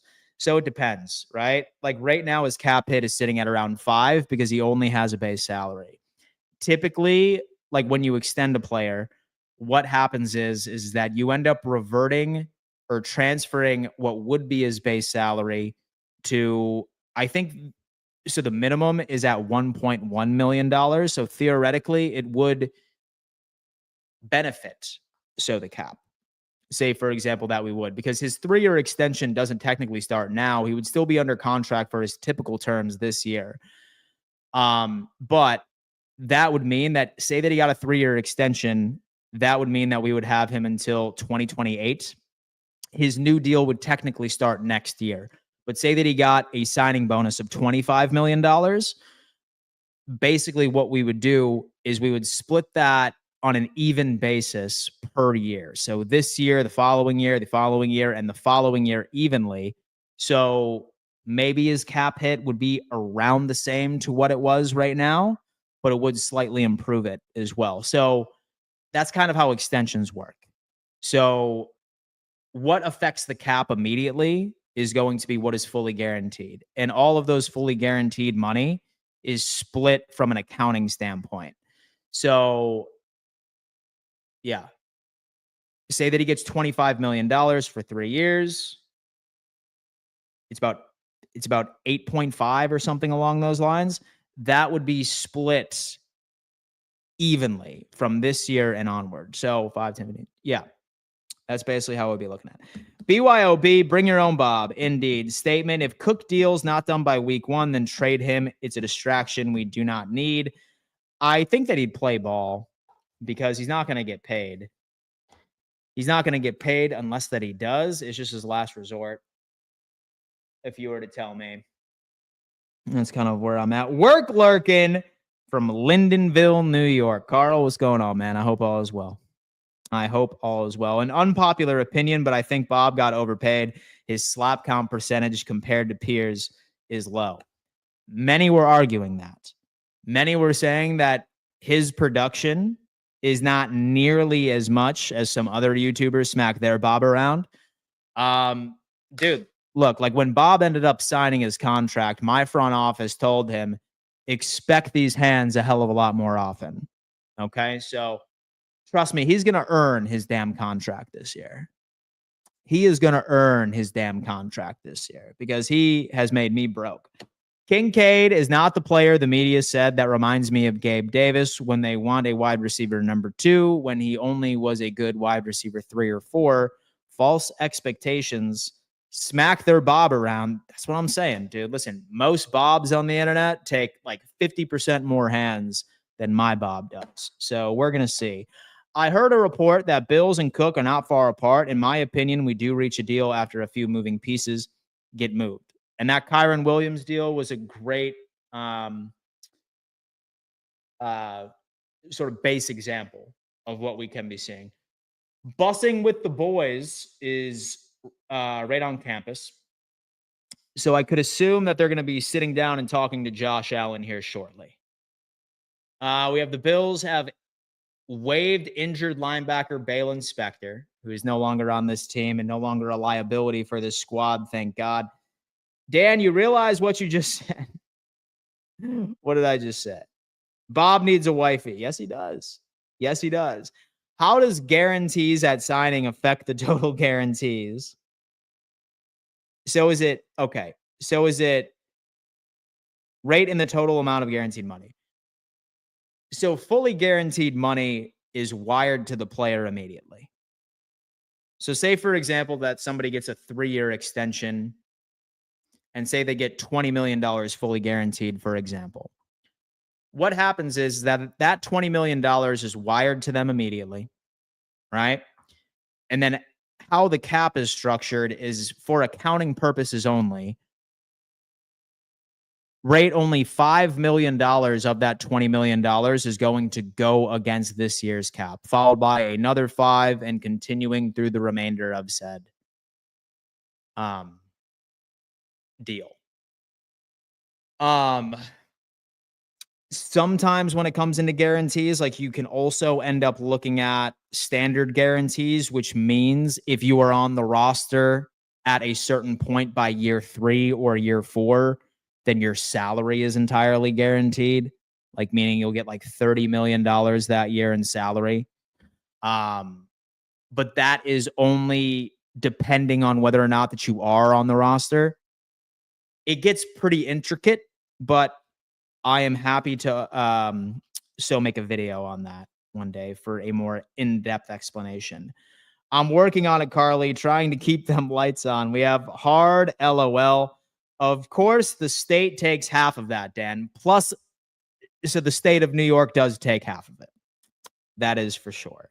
Bob is peaceful and happy, doesn't need a wifey. You're right, dude. Like, he is actually on a solo journey. Like, that's exactly what it is. We all know Spector will be back. Let's not kid ourselves. Death, taxes, and Palin Spector. Don't say that, Walter. Do not say that. Bob won't have a hard time finding a wife once his contract info goes public. I know, dude. I know. Dude, Bob's been going. Yeah, man. He's been going crazy. His DMs are flooded right now with a bunch of inanimate objects. His DMs are absolutely flooded. It's crazy. Sal is coming on in. Bob is peaceful and happy and doesn't need a wifey. Bob won't have a hard time finding a wife once his contract info goes public. And so I'll settle for Bob's side piece. Oh, my God, dude. It sounds like all of us, want a piece of Bob's money. All of us want a piece of Bob's money. All right, guys, 498 of you are in the chat right now. 257. Yeah. So a bunch of the inanimate objects have been in Bob's DMs. Like side table from Miami, has been all up in his business. All up in his business, bro. And what about, oh, yeah. No. Side table.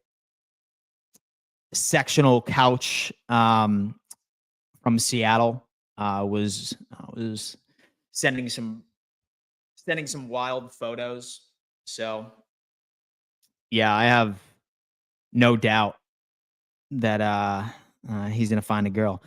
If we bring back Spector, he might sprain his wrists signing the contract. Look, it's not even so much that he's injury prone. It's more so that he is a liability out in coverage. It's like nightmare worthy when his number is called. We are in a better position, a far better position. So when we have Andreessen out there or Williams or literally anybody, Shaq Thompson too. What can you do? We have Creighton, New Hampshire checking on the Bills. Dan, have you ever have a show where you wish you didn't say some things? You may be halfway through one now. No, not at all, man. I have no regrets. It's pretty clear and it's no secret that I'm definitely really weird. Like, I'm a super weird guy. And that's something I own. And I'm just so glad that y'all rock with me. Maybe it's because half of y'all are super weird too.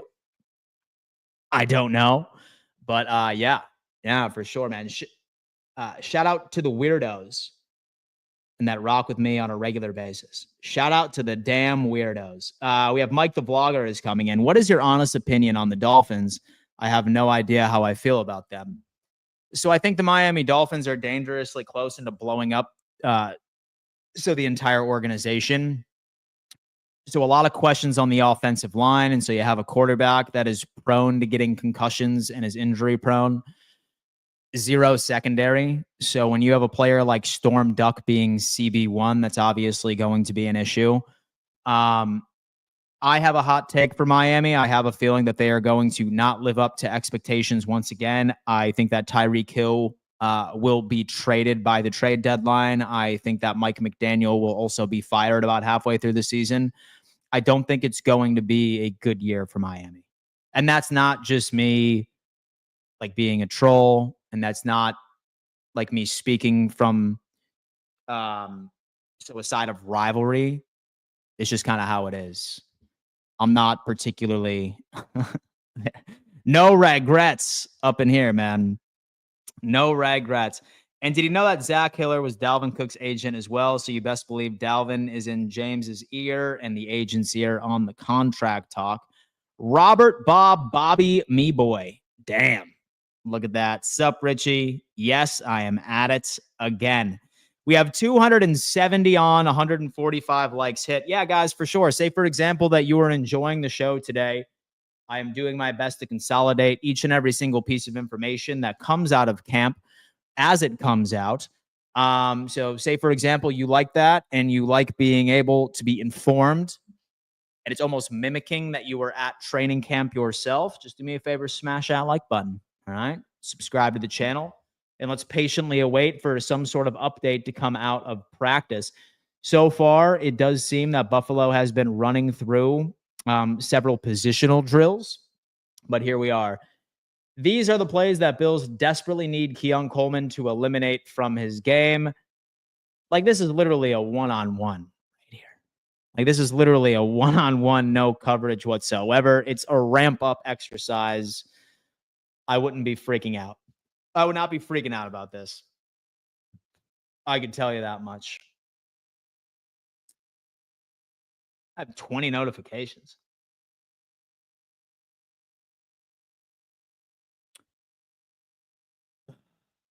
Look at that. Look at that.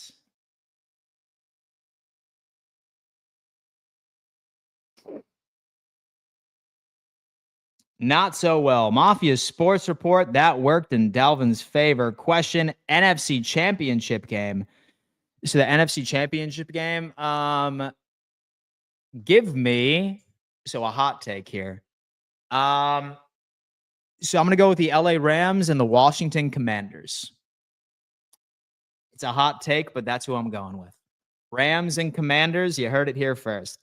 If Bills and Cook can't work out a deal by week 8, wouldn't it be better to get whatever we can from a trade than nothing from him walking?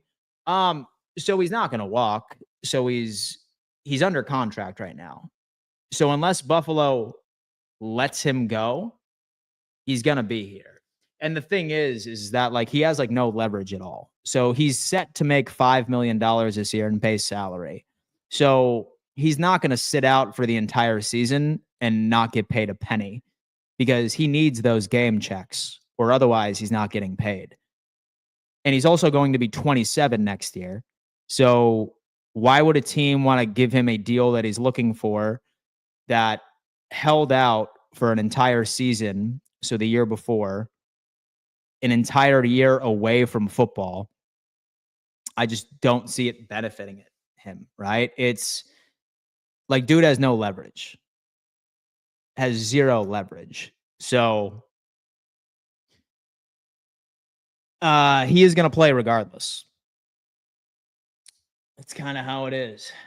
That's how it is from my viewpoint, baby. No regrets in the building. All right, guys. Where are the 7-on-7 updates? We're all salivating over here. Let's make it happen. Dan, what part of our squad concerns you the most? Safety, linebacker depth, wide receiver? So it's not wide receiver. So it sucks that they are hurt right now.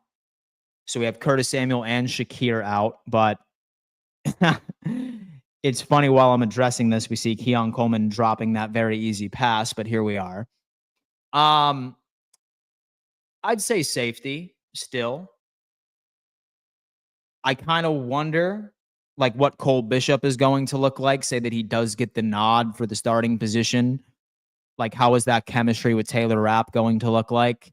Surprisingly enough, I do trust Hamlin as far as a backup. Like, he's a quality backup. And so I will give him that. And then afterwards, like, who could potentially step in if, for example, both of our starting safeties went down? Like, would it be Cam Lewis or would it be Jordan Hancock? Of course, I mean, like, who wins that job as the utility player? I think that's a different question as well. But here we are. And do you think Cole Bishop will beat out Hamlin for these safety spots? So far, he's listed above him on the depth chart. It's not an official depth chart. It's more so of what the organization released or the media team. But where it stands now, so they do have Cole Bishop as the starter. Coleman has been dropping a bunch, though. No ball should touch the ground, especially against air and no coverage. Smash that like button. We have YouTube user Think Kincaid's knee lingers all season long. I hope not. I really hope not. Like, he had an entire offseason to recover. So let's hope for the best. We have special teams, Jordan 716. We need an improvement there, folks. I do feel bad for running backs and how they're valued, but I do believe that they have a shelf life, and that's shorter than most of the premier positions. And the NFL needs to take a look at rookie contracts. Indeed, rookies would have a greater chance to become free agents sooner, so allowing them to capitalize on their early success and potentially sign larger contracts with different teams. Yeah, like, maybe they just end up having a separate section for running backs and just make their rookie deals 3 years. And they have a 4th year option rather than a 5th when they are drafted in the 1st. Maybe that could be a solution. So that makes, I feel like, everybody happy. But we are not going to be finding a solution until the next collective bargaining agreement, which is in 2030. So it's going to be a minute.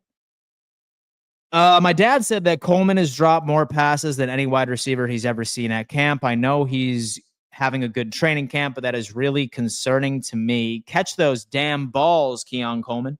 Is Micah still at camp helping out safeties, or was that just last year because we brought him in? He has officially retired. I don't believe he's at camp. I haven't heard any reports.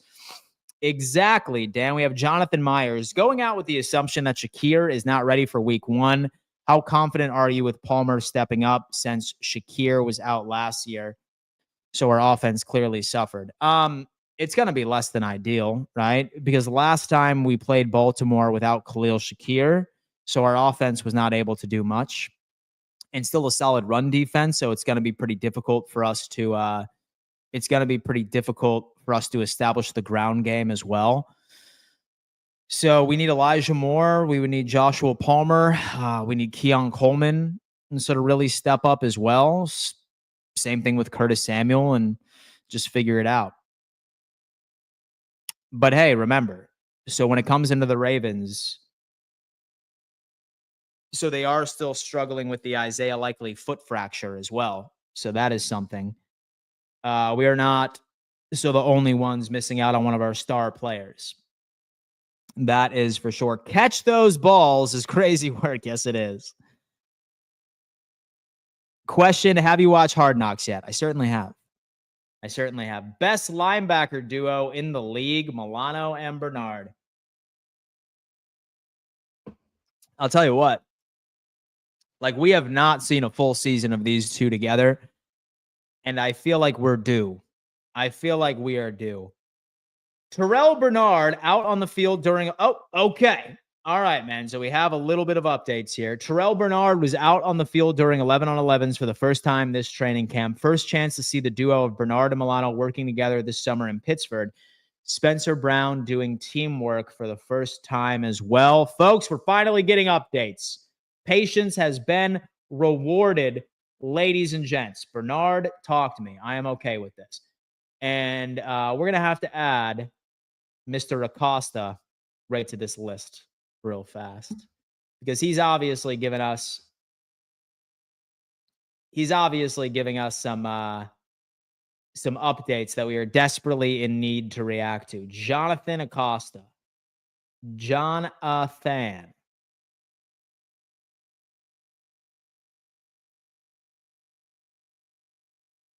There he is. All right, cool.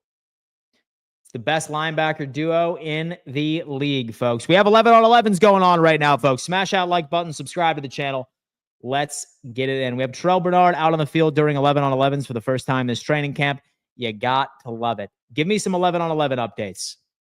Let's lock it in here. Here is the thing, guys. Other wide receivers are dropping balls, but it seems like every time Keon drops one, it's shown to the media. Keon will be fine. Low Piccolo, is there any news out at Ravens camp talking about how Starks is playing? I haven't heard much. I haven't really been locked in as much to like really any camp, really outside of the Buffalo Bills side of things, but I don't know. We will figure it out. Nick 716, on a scale from 1 to 10, what is your confidence level of the entire defensive line? And do you think it can be a strength for this defense? So I think it needs to be. It's hard for me to draw any sort of conclusion because camp is one thing. Like what I need to see is it actually be executed during the regular season. And that's the question, because that has been one of the biggest weaknesses for the Buffalo Bills in quite some time. So we're just going to have to see, dude. We're just going to have to see. Good morning, Dan. Is James Cook holding in still? Yes, there is no sight of James Cook. Yes, Cook, unfortunately, is still holding in. That is the big piece of information that we have been waiting for. Let me adjust my mic real fast. Let me adjust my camera so you guys know where I'm at. Dorian Williams, Deion Walker, CB Dane Jackson are all back at practice today. Good news, folks. Per Sal Capaccio, we have quite a few players returning. I'm feeling pretty damn good about this one. Dorian Williams, Deion Walker, Dane Jackson back at practice, full participants. Our injury report is slowly but surely regressing. I feel like we all needed that. Just a reminder, please put an S in front of your statements and queue for your questions. This way, Dan can get through the chat content faster and answer your questions. What do you guys think of Hard Knocks? Solid stuff. Solid stuff, man. I enjoyed it indeed. Let me see what else we have here. Best linebacker duo in the league, Bills Mafia, Milano and Bernard. All right, so far this. We have Kieran Williams just changed the second level running back scale. It certainly did for Kids Party Rental. So we didn't have an answer of where that market lied because we're not going to use Saquon Barkley and Derrick Henry as a prime example because those two are the outlier. I suppose you could also include Christian McCaffrey in that conversation as well. But yesterday was the first baseline of where I think James Cook is going to be. Are the Bills not doing embedded this season then? I'm assuming not. Since we haven't had an episode already, it's normal. But it sounds like Hard Knocks is to the media. Yes, Atlanta Hawks. Cook is still a hold-in. Do we have a punter? So not a very good one, but yes, we do. Does Cook get fined for these days he's sitting out? No, he does not. He does not get fined. That's not a part of the agreement. Say that he doesn't report, that's where he gets fined. But since he's present and just not participating, and like he could just tell trainers, hey, listen, my hamstring's bothering me. That's kind of the new move for players. Like people aren't not showing up to camp. Like they're just sitting there and they're holding in. I trust DeMar completely. He's such a dog. I will never understand the hate on him. It's got to be the fake punt from a couple of years ago. And that wasn't even his call, right? Say that you want to hate anybody for that. It's got to be our special teams coordinator. Like someone was trying to make a Disney Channel original movie ending, like right to that one playoff loss where DeMar Hamlin ran a fake punt. Dan, missed the beginning of the stream. Are there any new injuries, updates on such? Go Bills and keep up the great work, my guy. Mike, I hope all is well with you this morning. It's just good injury news. So we saw a couple of players come back. We saw Dorian Williams, Dane Jackson. Spencer Brown has been working. We have seen Khalil Shakir working on the sideline. He does have a boot, but it is nice to see that he's at least trying to get some sort of rehab in because God knows we need him week 1. That's just kind of is. Let's see. Bills best linebacker duo in the league. Are you guys effing minds? Are you out of your effing minds? Real Rich coming from a Jets fan. All right. It sounds like Justin Fields couldn't hit the broadside of a barn out in practice right there. Congratulations on another 7-win season. Good God. Anyway, that was just a horrible call. Poor DeMar. That's what I'm saying. Cook is still doing private workouts on his own. It's not like Cook is sitting on his behind during practice. DeMar's chest has been fully recovered. At least it's stronger than to his head. Holy shit. A Jets fan coming in here talking about, we're like, you don't even have a quarterback that can read a defense. Dude can't read a defense to save his life. Dude went 2 for 11. So the other day. Dude went 2 for 11 the other day. That is pitiful. That is absolutely pitiful. And holy hell. Somebody coming in here trying to critique my takes on my team, man. Worry about your own house, Jets fans. Worry about your own house. And so I look forward to the ass beating we're going to give you week 2. Damn, Matt Milano and Terrell Bernard back together again. Talk to me. Yeah, you're damn right. You're damn right. It's the best linebacker duo in the NFL. Look at that. Love it. Love it, man. Holy hell. I've been telling you all, it's Matt Milano's time. The return of an all-pro Matt Milano. Bills just look at that, man. Look at that.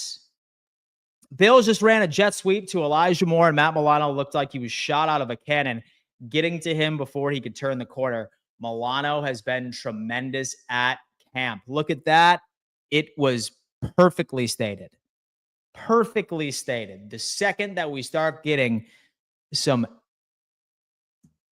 questions about the best linebacker duo in the NFL, have Matt Milano out there looking like, damn, Matt Milano. Talk to me. We have Kieran Williams. Contract is just one side of it. Bills may use this as an outlier, but the biggest issue is that Cook thinks it's worth and what he thinks he deserves. I agree. Dan, you were talking trash. I am. But that really got under my skin. Thought this was trash talk free stream, Dan. LOL. Let's just say that old habits die hard. 40-0 against Aaron Rodgers, week 17, 2024. 2024. Man. Do as I say, not as I do. Anyway. All right, let's go. Let's lock it in. What's going on at Bills camp? I'm excited about this. A reverse to Elijah Moore gets blown up by Matt Milano in the backfield as he flew across the field. That is, my God, that is just jazzing me up right now. That is just jazzing me up. Thought this was a trash talk free stream. Sometimes I just can't help myself. Old habits die hard. 40-0 against Aaron Rodgers, week 17, 2024. I like that. A healthy Matt Milano is what we need. Brown also working. Hey, that is good. That is some really, really good news right here. Brown also working in during 11-on-11 action as well. A positive sign. His trajectory is through the roof, folks. We have Spencer Brown doing his thing. He's feeling good. So far in practice, if you are just tuning in, folks, we have Bills just ran a jet sweep to Elijah Moore. Matt Milano looked like he was a shot out of a cannon, getting to him before he could turn the corner. Milano has been tremendous. Brown is also working in on 11-on-11s. Things are good. Things are good. Mute Dan for 5 minutes. Wait, I can't do that. I know. Look at that. I just got here, Dan. I had a previous engagement at Virginia Tech. Go Hokies, go Bills. What is going on, my friend? I hope all is well. If he plays like he used to without any crazy injuries, I would fight to keep him. I mean, look, this year he has a lot to prove because his contract expires at the end of the season. Do we want to bring him back or do we let him hit free agency? That's a different question. Statement. We aren't taking into account what happens if Shaq and Dorian are healthy all season. We have 4 linebackers that are all capable of being Pro Bowl caliber. Excuse me. Add in Buffalo Joe. I love our linebacker room. So I feel a lot more confident now that Balin Spector is not on the roster. And I hate saying that too, because I wish Balin Spector nothing but the best in his recovery. I hope that he can find another squad to give him an opportunity, but it is going to do wonders for my blood pressure, knowing that he will not be taking the field this year in key situations. That I can say. Allen to Kincaid, down the seam, touchdown. Pretty stuff per Sal Capaccio. Shout out to all the beat reporters in here giving us all the information that we get to react to in real time. Let's talk about that. Allen hits Kincaid coming over the middle for a chunk gain, draws out louder cheers of the day so far for the crowd. Dalton Kincaid, is that a damn rebirth? Holy hell, talk about an adrenaline-fueled past couple of seconds. I'm not going to lie, I was starting to get a little sleepy out here, all right? But now that I hear that, so our boy Matt Milano is back, all right? Throwing his weight around, looking like the old Matt Milano. I have Josh Allen throwing piss missiles to Dalton Kincaid down the seam. That's better than coffee, baby. That is better than coffee. Question, who do you expect to start this Saturday out of the wide receivers and running backs? I would imagine just about any of them, especially since how injured we are. Linebacker, not running back. Thanks for not missing that, Dan. No problem, my friend. I'm the king of context clues. Good to see you, Dan. Good to see you, my friend. We need Josh Allen and Kincaid on target for the entire season because last year was not the best. A massive chemistry issue between the two. Kincaid is stepping up this offseason. I just wish he reported to camp with a little bit more weight on him, but that is a conversation for a different day. All right. As impressive as the Josh Allen, Keon Coleman has been this summer, the Allen Dalton Kincaid connection has been about as productive. Coleman is the sports car. Kincaid is the minivan. Both get the job done in different ways. What an analogy. And I'll tell you what, it makes sense as a solid analogy, man. I am feeling this. Imagine this AFC Championship game. Bills 21, Chiefs 23, 3 seconds left on the game clock. Bass rips his ball all the way to the field. Panic. Ray Davis kicks the game winner. Wow. Talk about a movie. Will James Cook be on the sideline during the preseason game? I would imagine so. Not unless he ends up getting a contract. Love to see it, Dalton. And these are the routes I want Joe Brady to call instead of the screen or out routes for him. We have Mikey IPC Kincaid and have a lot of signed stuff from him. Shout out Dalton Kincaid, man. Shout out our boy Dalton Kincaid.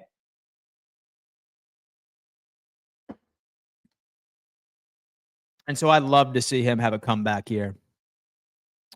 And because I feel like 50% of Bills Mafia has given up on him, and it's going to be hard to forgive him for that drop pass in the AFC Championship game. Man, what would have happened if he caught that football, man? What would have happened if he caught that damn football? That's another question. Nah, man, let's talk about Kincaid's weight. I think he thinned out to pick up more speed, quickness, as long as his blocking is the same as prior years. I'm good with him thinning out.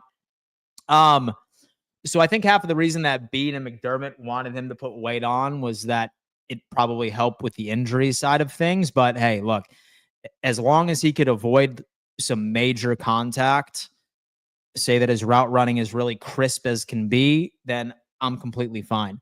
My biggest concern for Kincaid this year is not so much chemistry with Josh Allen or production.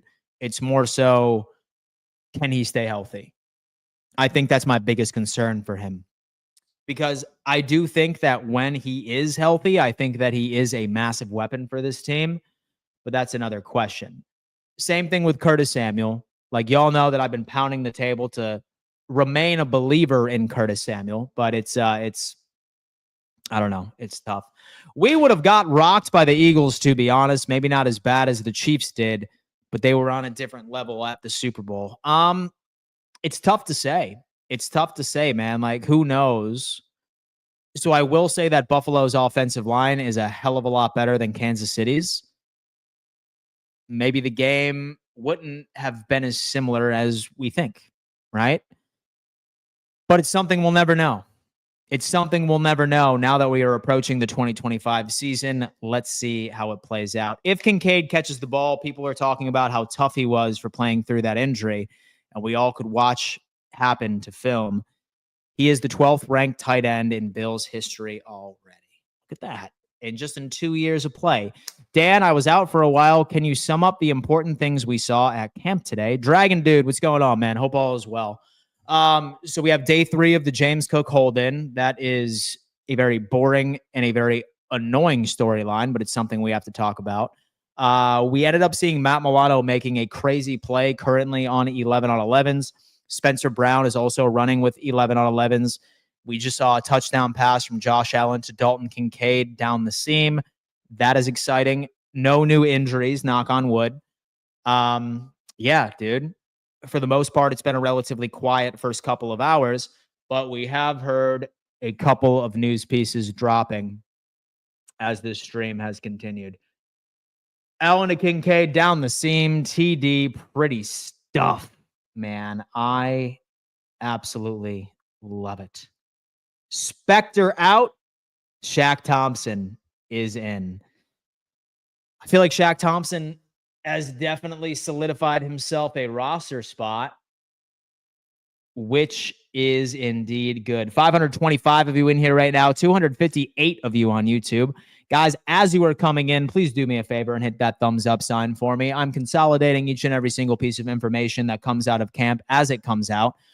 So say, for example, that you appreciate that. All I ask is that you just hit that thumbs up sign for me so we can propel this out to the YouTube algorithm and recruit to the family, because I am live twice a day, Monday through Friday at 9 a.m. EST and 4 p.m. EST, breaking down all the massive storylines surrounding the Buffalo Bills and the NFL as well. I really hope that you guys become regulars. I'm confident that you will be. We have a great season lined up with quite a bit of exciting things. Pay for work next week. Pay for work next week. Wow. Last time Philly and Kansas City played in Kansas City, won, the offensive line wore shirts that said 0 sacks, is why the D-line had motivation to do what it did. I've been saving up for headphones, so to send my friends when their teams go belly up and croak this year, go Bills. Oh my God, that's diabolical. That is diabolical. Will you be live for all the preseason games? I certainly will. Make sure that y'all are subscribed and have bell notifications on so you never miss. One of my favorite streams is certainly when I give you my live play-by-play reactions. So we're going to be having a good time. Oh, how about a Dorian Strong update, ladies and gents? Rookie quarterback Dorian Strong just ended that period on 11 on 11 work with an interception of quarterback Shane Buchele in what has been a pretty spirited practice so far. Dorian Strong making a play. Sounds like he was running with the fourth stringers, though. So that's a storyline that we need to pay attention to. So I really think that some of our late round rookies are really going to make noise and are really going to make a name for themselves during these live reps during the preseason.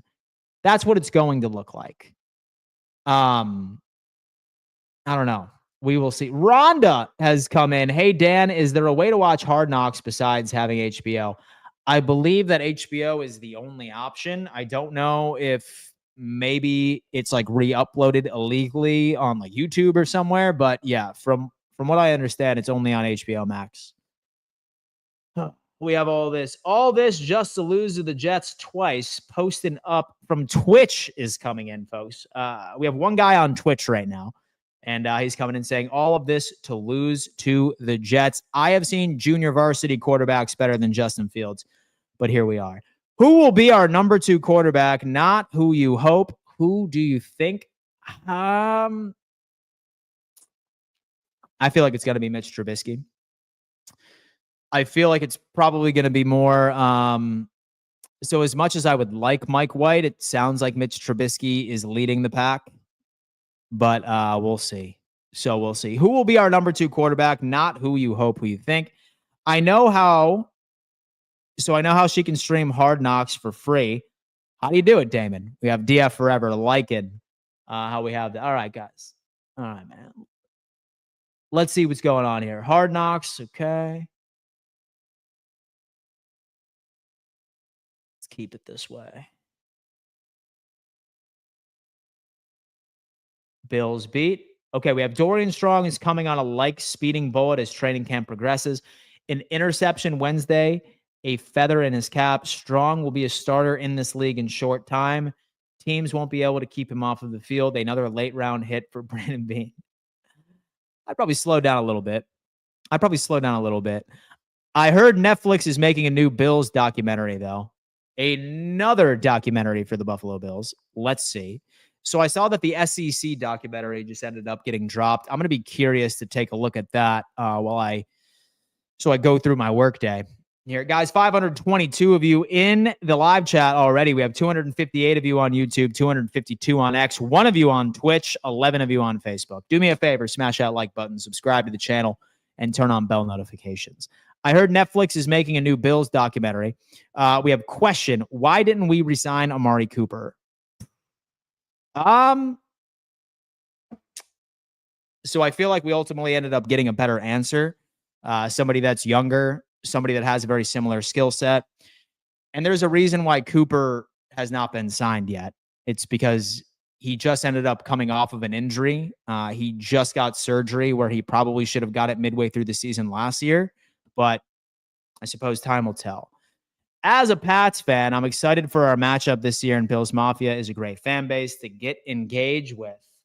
Look at that. Smash that like button, and that is coming from a Pats fan. Shout out, guys. Smash that like button for me. Subscribe to the channel if you haven't already. And me too. Me too, man. I have heard great things about Drake May so far at training camp. I'm excited to see it actually executed or be executed during the regular season. That's just going to have to be it. Dan, you got by AI. That's a fake story on Netflix doc. Damn it. Guys, listen. That is artificial intelligence. A Bills documentary on Netflix is not coming. Shout out Kevin. Guys, the Buffalo Bills Roundtable's first episode was 2 days ago.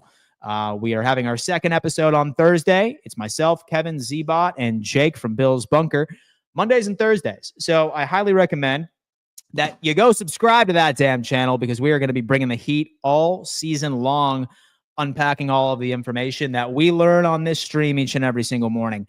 His name is Ray Davis. Remember the name, learn the proper pronunciation, and prepare to be amazed. Go Bills, go Cats, go Hokies. Look at my guy. Real Bill P is in the building.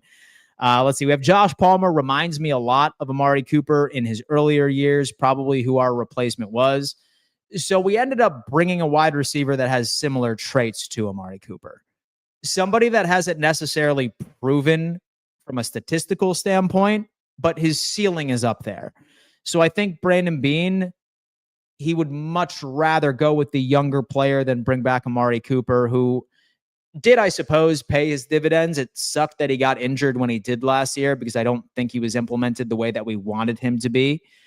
I also think that we were intending on Cooper to be a bigger part of this offense, but unfortunately that wrist injury really set him back. Let's hope that Joshua Palmer can live up, right?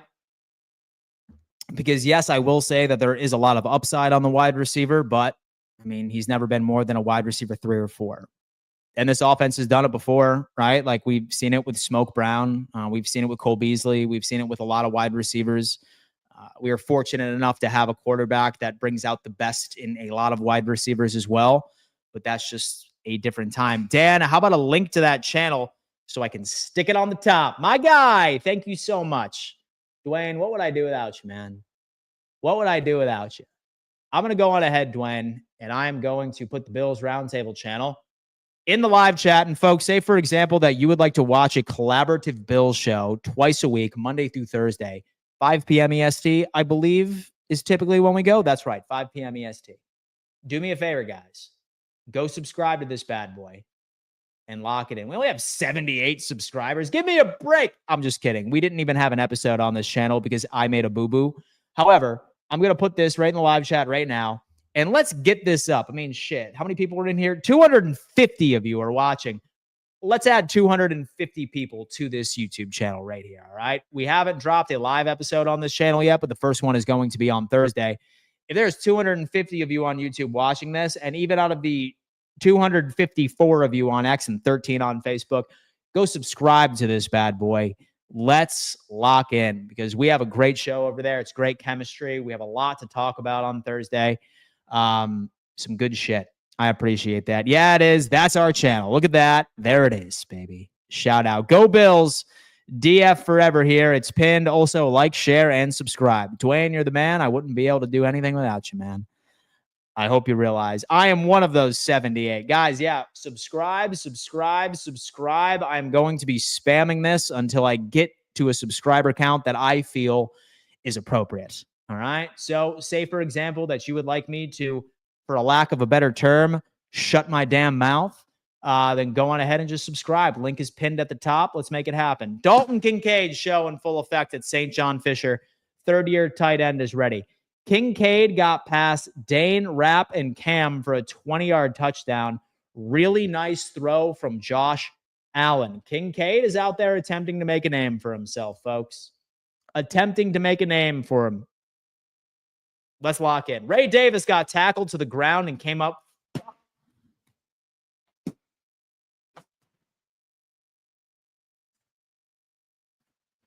Ray Davis got tackled to the ground and came up limping. He's also pounding his fist together a couple of times. All right, so potentially an injury we're going to have to take a look at here, folks. Man, why can't we have nice things? Why can't we have Ray went right back in a couple of plays later? Oh, okay, perfect. All right, listen, I am sorry, Bob, but that's why we pay you the big bucks. Folks, say that you're just joining. Bob ended up signing a record-breaking contract, setting the market for YouTube dummies. He was holding out a couple of streams ago. He's back. Is Dalton Kincaid Day at St. John Fisher. Best we've seen Allen to Kincaid connection so far this camp. Allen buys a little time and hits Kincaid in right corner of the end zone behind the DBs for 20 yards. Touchdown. Love that. Saw that from Kincaid again. Kincaid. Spencer Brown is taking team drills for the Bills today. Josh Allen just delivered a laser. We're getting that. We have plays from Dorian Strong. It's a good day at camp. It is a good day at camp. Dan, I will try and show up tomorrow so I can help mod it. Thank you, sir. Thank you so much, man. We will make that work. Chris Parker. Hi, Dan. I just retired. Now I have all the time in the world to watch your shows. Chris, first off, congratulations on retirement, my friend. I will live vicariously through you. That's awesome, man. Dude, I am so glad that you were able to enjoy the fruits of your labor now and really lock in on some Buffalo Bills football. I can tell you something, Chris. Say, for example, that you're just a football fan and like you like things outside of the Buffalo Bills as well. What me and my friends are building over at Roundtable Sports might be interesting. We have just launched a daily NFL news show called Fourth and Forever. That is on the Roundtable Sports channel. We have a college football show that just launched. We have a Bills Roundtable, which is currently pinned at the top of this live stream right here with myself, Kevin, same thing with Z-Bot and Jake from Bills Bunker, and a divisional debate show for each and every single division within the NFL. 32 of the top creators on the internet are all associated with each team. So trust me, my friend, if you are looking to be entertained, have no fear. I will do my best to ensure that that continues. Matt C. B needs to stop being a world-class bullshitter and pay Cook. This is ridiculous. This front office is being massively ignorant. Interesting. Matt C. He's had enough. Just a quick drop of the heart until I seen the second tweet. My God. What do you predict our record will be, especially with all of these injuries? I'm not looking at these injuries as something that is like really concerning.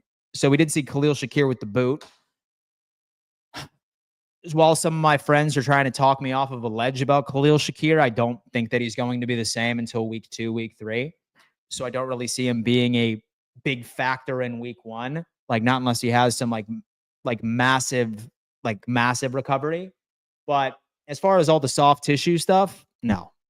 Yeah, I'm not concerned about the soft tissue stuff, man. It's that and the groin injury or the pelvic injury that Bass has currently. That seems to be it. We have Dalton Kincaid show is in full effect at St. John. Ray Davis got tackled, but Ray Davis is back in action. That is ideal. I hope both my Pats and the Bills beat the delusional Jets. It's kind of funny, like how much Patriots fans really hate the Jets. Like I've realized that thus far, that they really despise the New York Jets. I love it though. I love it. It's rivalry. With everyone that's injured right now will play week 1 except Maxwell Hairston. Yeah. That is what it's looking like. That is what it's looking like, barring something significant. But let's hope we don't have to have that conversation. Dan, my problem is we had no problem paying Shakir, who is great, but Cook is more productive on the field. What are we doing? Don't lose this guy over a few million, in my opinion. We need to surround Allen with talent. So it's a polarizing topic, right? So I think yesterday's contract with Kyron so with Kyron Williams, really ended up setting the market for second-tier running backs. So I think that we can all agree here that Cook is not a Saquon Barkley. He's not a Derrick Henry. He's not a Christian McCaffrey when healthy. But he's right in that second tier where Kyron Williams is. I'd probably even include Jonathan Taylor there too. Now, at least. The problem was that so the league didn't have a precedent for what those second tier running backs really were making right up until yesterday.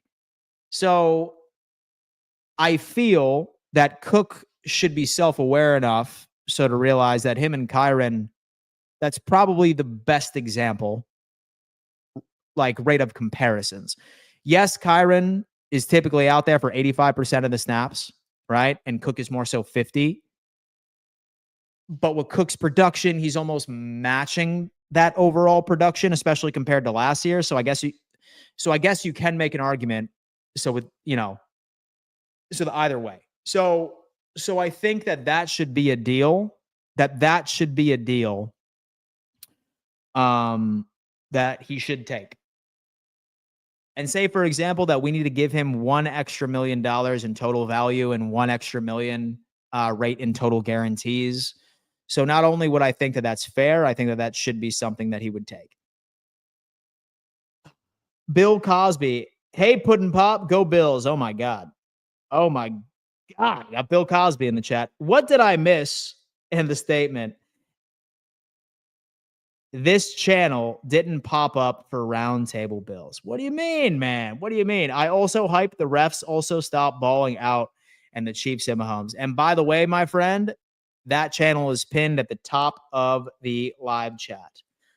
We have such young wide receivers. We have over one that is 28. So would the Bills be considered dumb for paying Cook more, or should he get the same deal? Thanks, go Bills. So to make him happy, like just go on ahead. So with Kyron Williams had what? He had $33 million value, 23 fully guaranteed. Supposed to be fine with 34 million value and 25 or $24 million guaranteed. Like some can make the argument that that's even too much, but like that's the market. So that's the market for second tier guys. All right. Kincaid later had another touchdown running to the corner. Great ball placement just over the shoulder. You have Dalton. Okay. So Mr. Dalton Kincaid's really doing his thing right now. We should all be happy. Not sure what I missed, but what does Kyron Williams' contract help so the Bills in negotiations? How does it help? So it just sets the market. So it sets the market for a running back that's very similar to James Cook. As far as this, as far as the output in statistics. So that was wildly helpful. We have Joey Gonzalez. Watch Bills versus Lions game last night, and Cook's speed just stood out. I hate all this drama. Dude is a baller. I actually asked, does it help? It does help, yeah. I'd say it helps the Bills out, so more than James Cook. It definitely helps the Bills a hell of a lot more than Cook. Damn.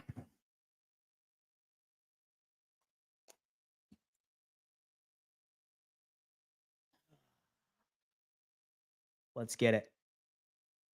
Let's get it. Kincaid, another touchdown. Returning to the corner. Great ball placement. So it sounds like it's the Dalton Kincaid day at camp today. We should all be thrilled about this. We should all be thrilled, folks. Talk to me. Dan, I am so relieved that Bob survived the move. I was worried that he would be in traffic accident and needed William Attar law firm to represent him. Notice how I helped you out with advertising. Thank you so much, man. I appreciate that. An organic plug for William Attar is always appreciated. I like Cook and I like him on the Bills, but let's be real. He is not as good as Kyron Williams. He's just not with Cook for me. So it's about being reasonable, which he has not been reasonable. Haven't heard anything about Derek Forrest. How is he doing so far? I haven't heard a word about him. I haven't heard a word about Derek Forrest at all. So I think that like we all kind of fell in love with his interceptions, his 4 interception year a couple of years ago with Washington. But like when you looked at the tape for Derek Forrest, a lot of those were tip balls that fell right into his hands. So I do think that there was a reason why Dan Quinn like never utilized him when he was healthy. I'm not particularly sure that Derek Forrest is going to make this team. Would Cook be a tier 1 running back if he was out on the field, same percentage as the top 3 running backs? So it depends. So do you trust him? So do you trust him in pass blocking? Because like that's what you need out of your running back on 3rd down. Because most of the time, so with those are passing downs. So do you trust him in being able to block for Josh Allen? I think that probably should answer said, right? Dan, what was your biggest takeaway from the first Hard Knocks episode? Brandon Day. That Trey White is the absolute man. Trey White is a dog, and I appreciate everything that guy does for the city, and I'm really rooting for him this year. Hurt in a car, call William Mattar. Absolutely. Absolutely. If you are hurt in a car, you better call William Mattar. Sometimes no news is good news. Let Derek Forrest cook. Question, Dan, how is Landon doing? Haven't heard anything on him either. Yeah, again, he's been pretty quiet. So I haven't heard of a would-be sack. I haven't really heard of any play outside of a good run stop, maybe. But, I mean, that's kind of it for the most part. That is kind of it. Facts, that Trey clip got me emotional. Him running up that hill, second that practice was over, like just showed me that he wants it and he's out to like set the world straight and be like, yo, I still got it. He's like, I still got it. And y'all thought that my Achilles, like being torn a few years ago, made me feel like I was done. No, he's not done. So do you have a subscriber goal for the end of the season? Always, man. So right now, where are we at? Let me see. I'm curious to see where we are for subscribers. We have 44,400, which first off, I am so thankful for 44,000 of you that find me at least somewhat entertaining, which is cool. So I typically shoot for the stars. By the end of the season, screw it, I'm going for 100. Screw it, I'm going for 100,000. That is my goal, 100,000. How I'm going to get there is just quantity. So I am going to continue to stream twice a day. I'm going to pull clips from said streams to upload. I am also going to leverage my TikTok audience, my Instagram audience, to do my best to transition them over to my YouTube streams as well. So my goal is 100,000. And realistically, though, like based off of last year, 75,000 is realistic, probably. But 100 is the goal. 100K, that silver YouTube plaque is what I'm hunting. I'm eyeing it down like a madman. Yeah, guys, Dan can't really talk too much about the show on here. Dan can't really talk too much about the show on here. Look at that. With Spector gone, Shaq should be a lock to make the roster. Subscriber goal should be the capacity of the Bills' new stadium. What is the capacity of the Bills' new stadium? Bills stadium capacity. 71,000. So the Bills' new stadium, 62,000. 62. All right. 68,000 for the brand new stadium. All right. So 68 is bare minimum. 68,000 is bare minimum this year. So I can fill the entire stadium. I think that's the goal. I think that's the goal, man. 100's in the bag, though. You just wait. Leon Coleman, folks. Leon Coleman's in the building with great contested catch in the corner of the end zone against Christian Benford. The highs remain so high. Christian damn Benford. getting cooked by our boy Keon Coleman. Keon Coleman fade TD win against Benford. Josh put the ball in a superb spot, a little behind and high.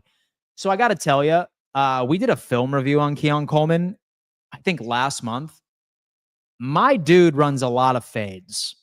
Dude runs a lot of fades. Brady loves making Keon Coleman the fade god. Probably has to do with his limited route tree. I hope that he could put a bit more diversity right within that area, but here we are. We will see. Oh, we're talking about Hard Knocks. Yeah, dude, as far as Hard Knocks is concerned, I thought it was a bit underwhelming, right? So I think that Bills Embedded was just better, but it's still episode 1. We'll see. So with the episode 2, I have a feeling that it's going to be very exciting because it's really going to dive deep into the James Cook contract. I wonder if he is going to be interviewed during it. We're going to have to see, but some crazy stuff. I can still run a 4.240. Put me in, coach. Bill Cosby out here running the 4.240. Dan, I have invited Bob to come to Blacksburg and witness Enter the Sandman. He needs some encouragement. Bless Bob. That's one of the best college football experiences on the face of the planet is Enter the Sandman, the entrance for the Hokies. Man. Dude, listen, if I'm ever in town, especially since I cover college football now, I'm going to have to experience it firsthand. I can promise you that. Beat guys got to proofread some of this before they send it out. Leon Coleman. Hey, listen, I am not going to be sort of so I refuse to be critical because I make typos all the time. And so I misspeak all the time. So I'm never really the kind of guy that shits on somebody for making a typo, right? Because Lord knows I'm not perfect. And so I've said a bunch of bullshit in my time. So I try not to pile on to guys for stuff like that. But Leon Coleman, I feel like we should start calling him Leon Coleman when he starts playing less than ideal, right? Dan, for real, you have a good work ethic. A lot of guys in the Bills content space just don't. It's why myself and I'm sure a lot of people like to follow you. Keep up the good work. Bills fans, I appreciate that, man. I really, really do. I'm look, I have my eyes set on a particular goal, and I suppose I'm a workaholic, but I do appreciate that you guys stick around because without me, and so without you guys, I wouldn't be where I'm at. And so I realized that. Say that you guys did not make me a part of your daily routine, then I would not have this platform. So it's not solely my accomplishment. It is our accomplishment. So I can appreciate that. And I'm glad that you guys think that I'm at least reasonably entertaining. Come on. Leon Coleman updates. Where are we at? One thing that has been largely overlooked during Bills training camp has been how pinpoint accurate Josh Allen has been throughout. Mechanics look even more polished than during his MVP season. Could see back-to-back honors in the future. Hot take right there. If I cut my beard low in 2 weeks, I will. I heard you doing the stash like everybody else. I'm going to. Are you going to do it? If I cut my beard low in 2 weeks, I will. Okay. If you guys still have it, then I will. I'll do it for you. I don't know. We'll see. I'm going to do it. I'm going to do it. Ooh. Stash. I don't know if I can get it that long. This is about 29 years. 29 years right there. Keon Coleman, again, flashing on a contested catch. Saw that. Was right over that. Leon Coleman, boys. So I think all of Bills Mafia is rooting for Trey to be vintage Trey, and I feel like all of us are. I know George got traded to the Cowboys, but don't you think he is just the wide receiver that we need? George Pickens. So I'm a big proponent of don't fix what's not broken, right? It's hard for me to look at an offense that led the league in points scored once you include playoffs and say that room needs to be addressed regardless, right? As long as we keep the same formula as last year by having a well-balanced offensive attack with our running backs, with spreading the ball around effectively, and the fact that we have arguably the best quarterback in the game right now, I'm not going to be upset for the lack of wide receiver additions. Sure.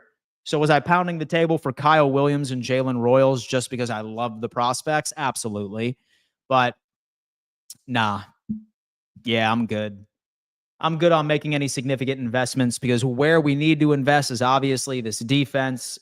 We probably answered the call with this offseason. Sucks that Ogunjobi and Hoyt are suspended for the first 6 weeks, but it's good that right after the Baltimore Ravens game, we should be fine.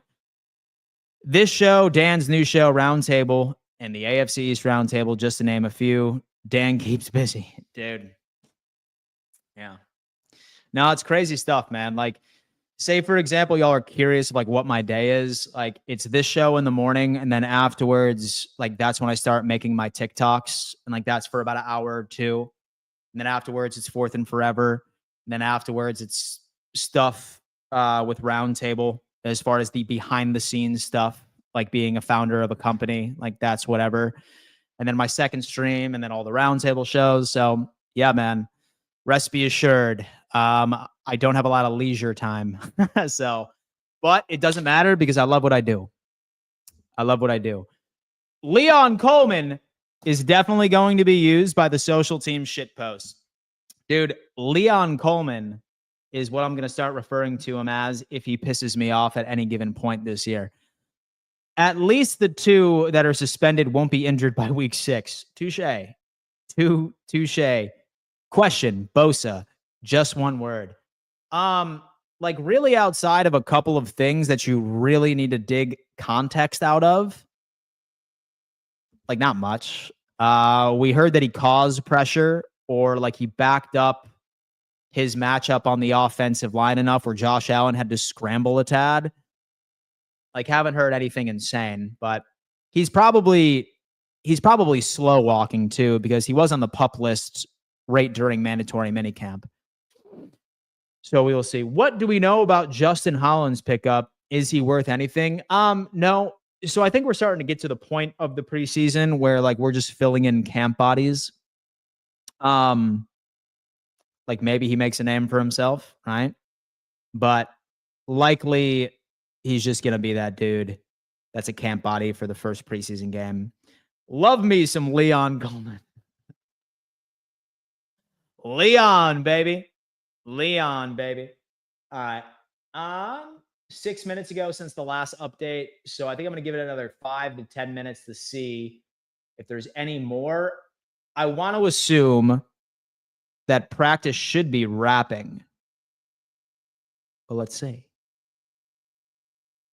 Love me some Leon Coleman. We haven't heard a thing about Bosa, and I think that's awesome news. It's all for sure. Sometimes no news is good news. Like we know that Bosa, right? When healthy, he's productive. So the news I think that we're all kind of timid to hear is like him like limping off field. Ooh, that's a lawn company, dude. By the way, I'm looking for a lawn service, and I'm probably about to go be a crazy neighbor and walk out and see how much he would charge. And some of you are probably going to be like, Dan, why don't you mow your own lawn like a real man? I'm so bad at it. I don't know. It's funny too, because like my dad was actually a blue collar worker, and like you would think that I would have gotten something from it. No, it wasn't the case. Yeah, I'm going to talk to that fool here in a second. Anyway, Nathan, I think Palmer is going to have a great year with Josh. I hope so. That's for damn sure. Leon Coleman and Keon Kane. Fierce combo. Yes, Dan, practice is a wrap at 11:38. Practice is a wrap. All right, folks, listen.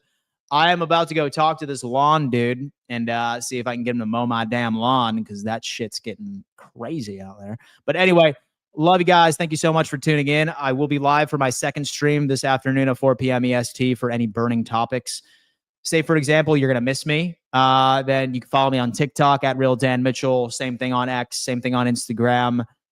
That's where you'll be seeing the vast majority of my content all season long. We will have the AFC East Roundtable tonight as well. Another busy Wednesday. I love each and every single one of you. We will see you soon. Peace.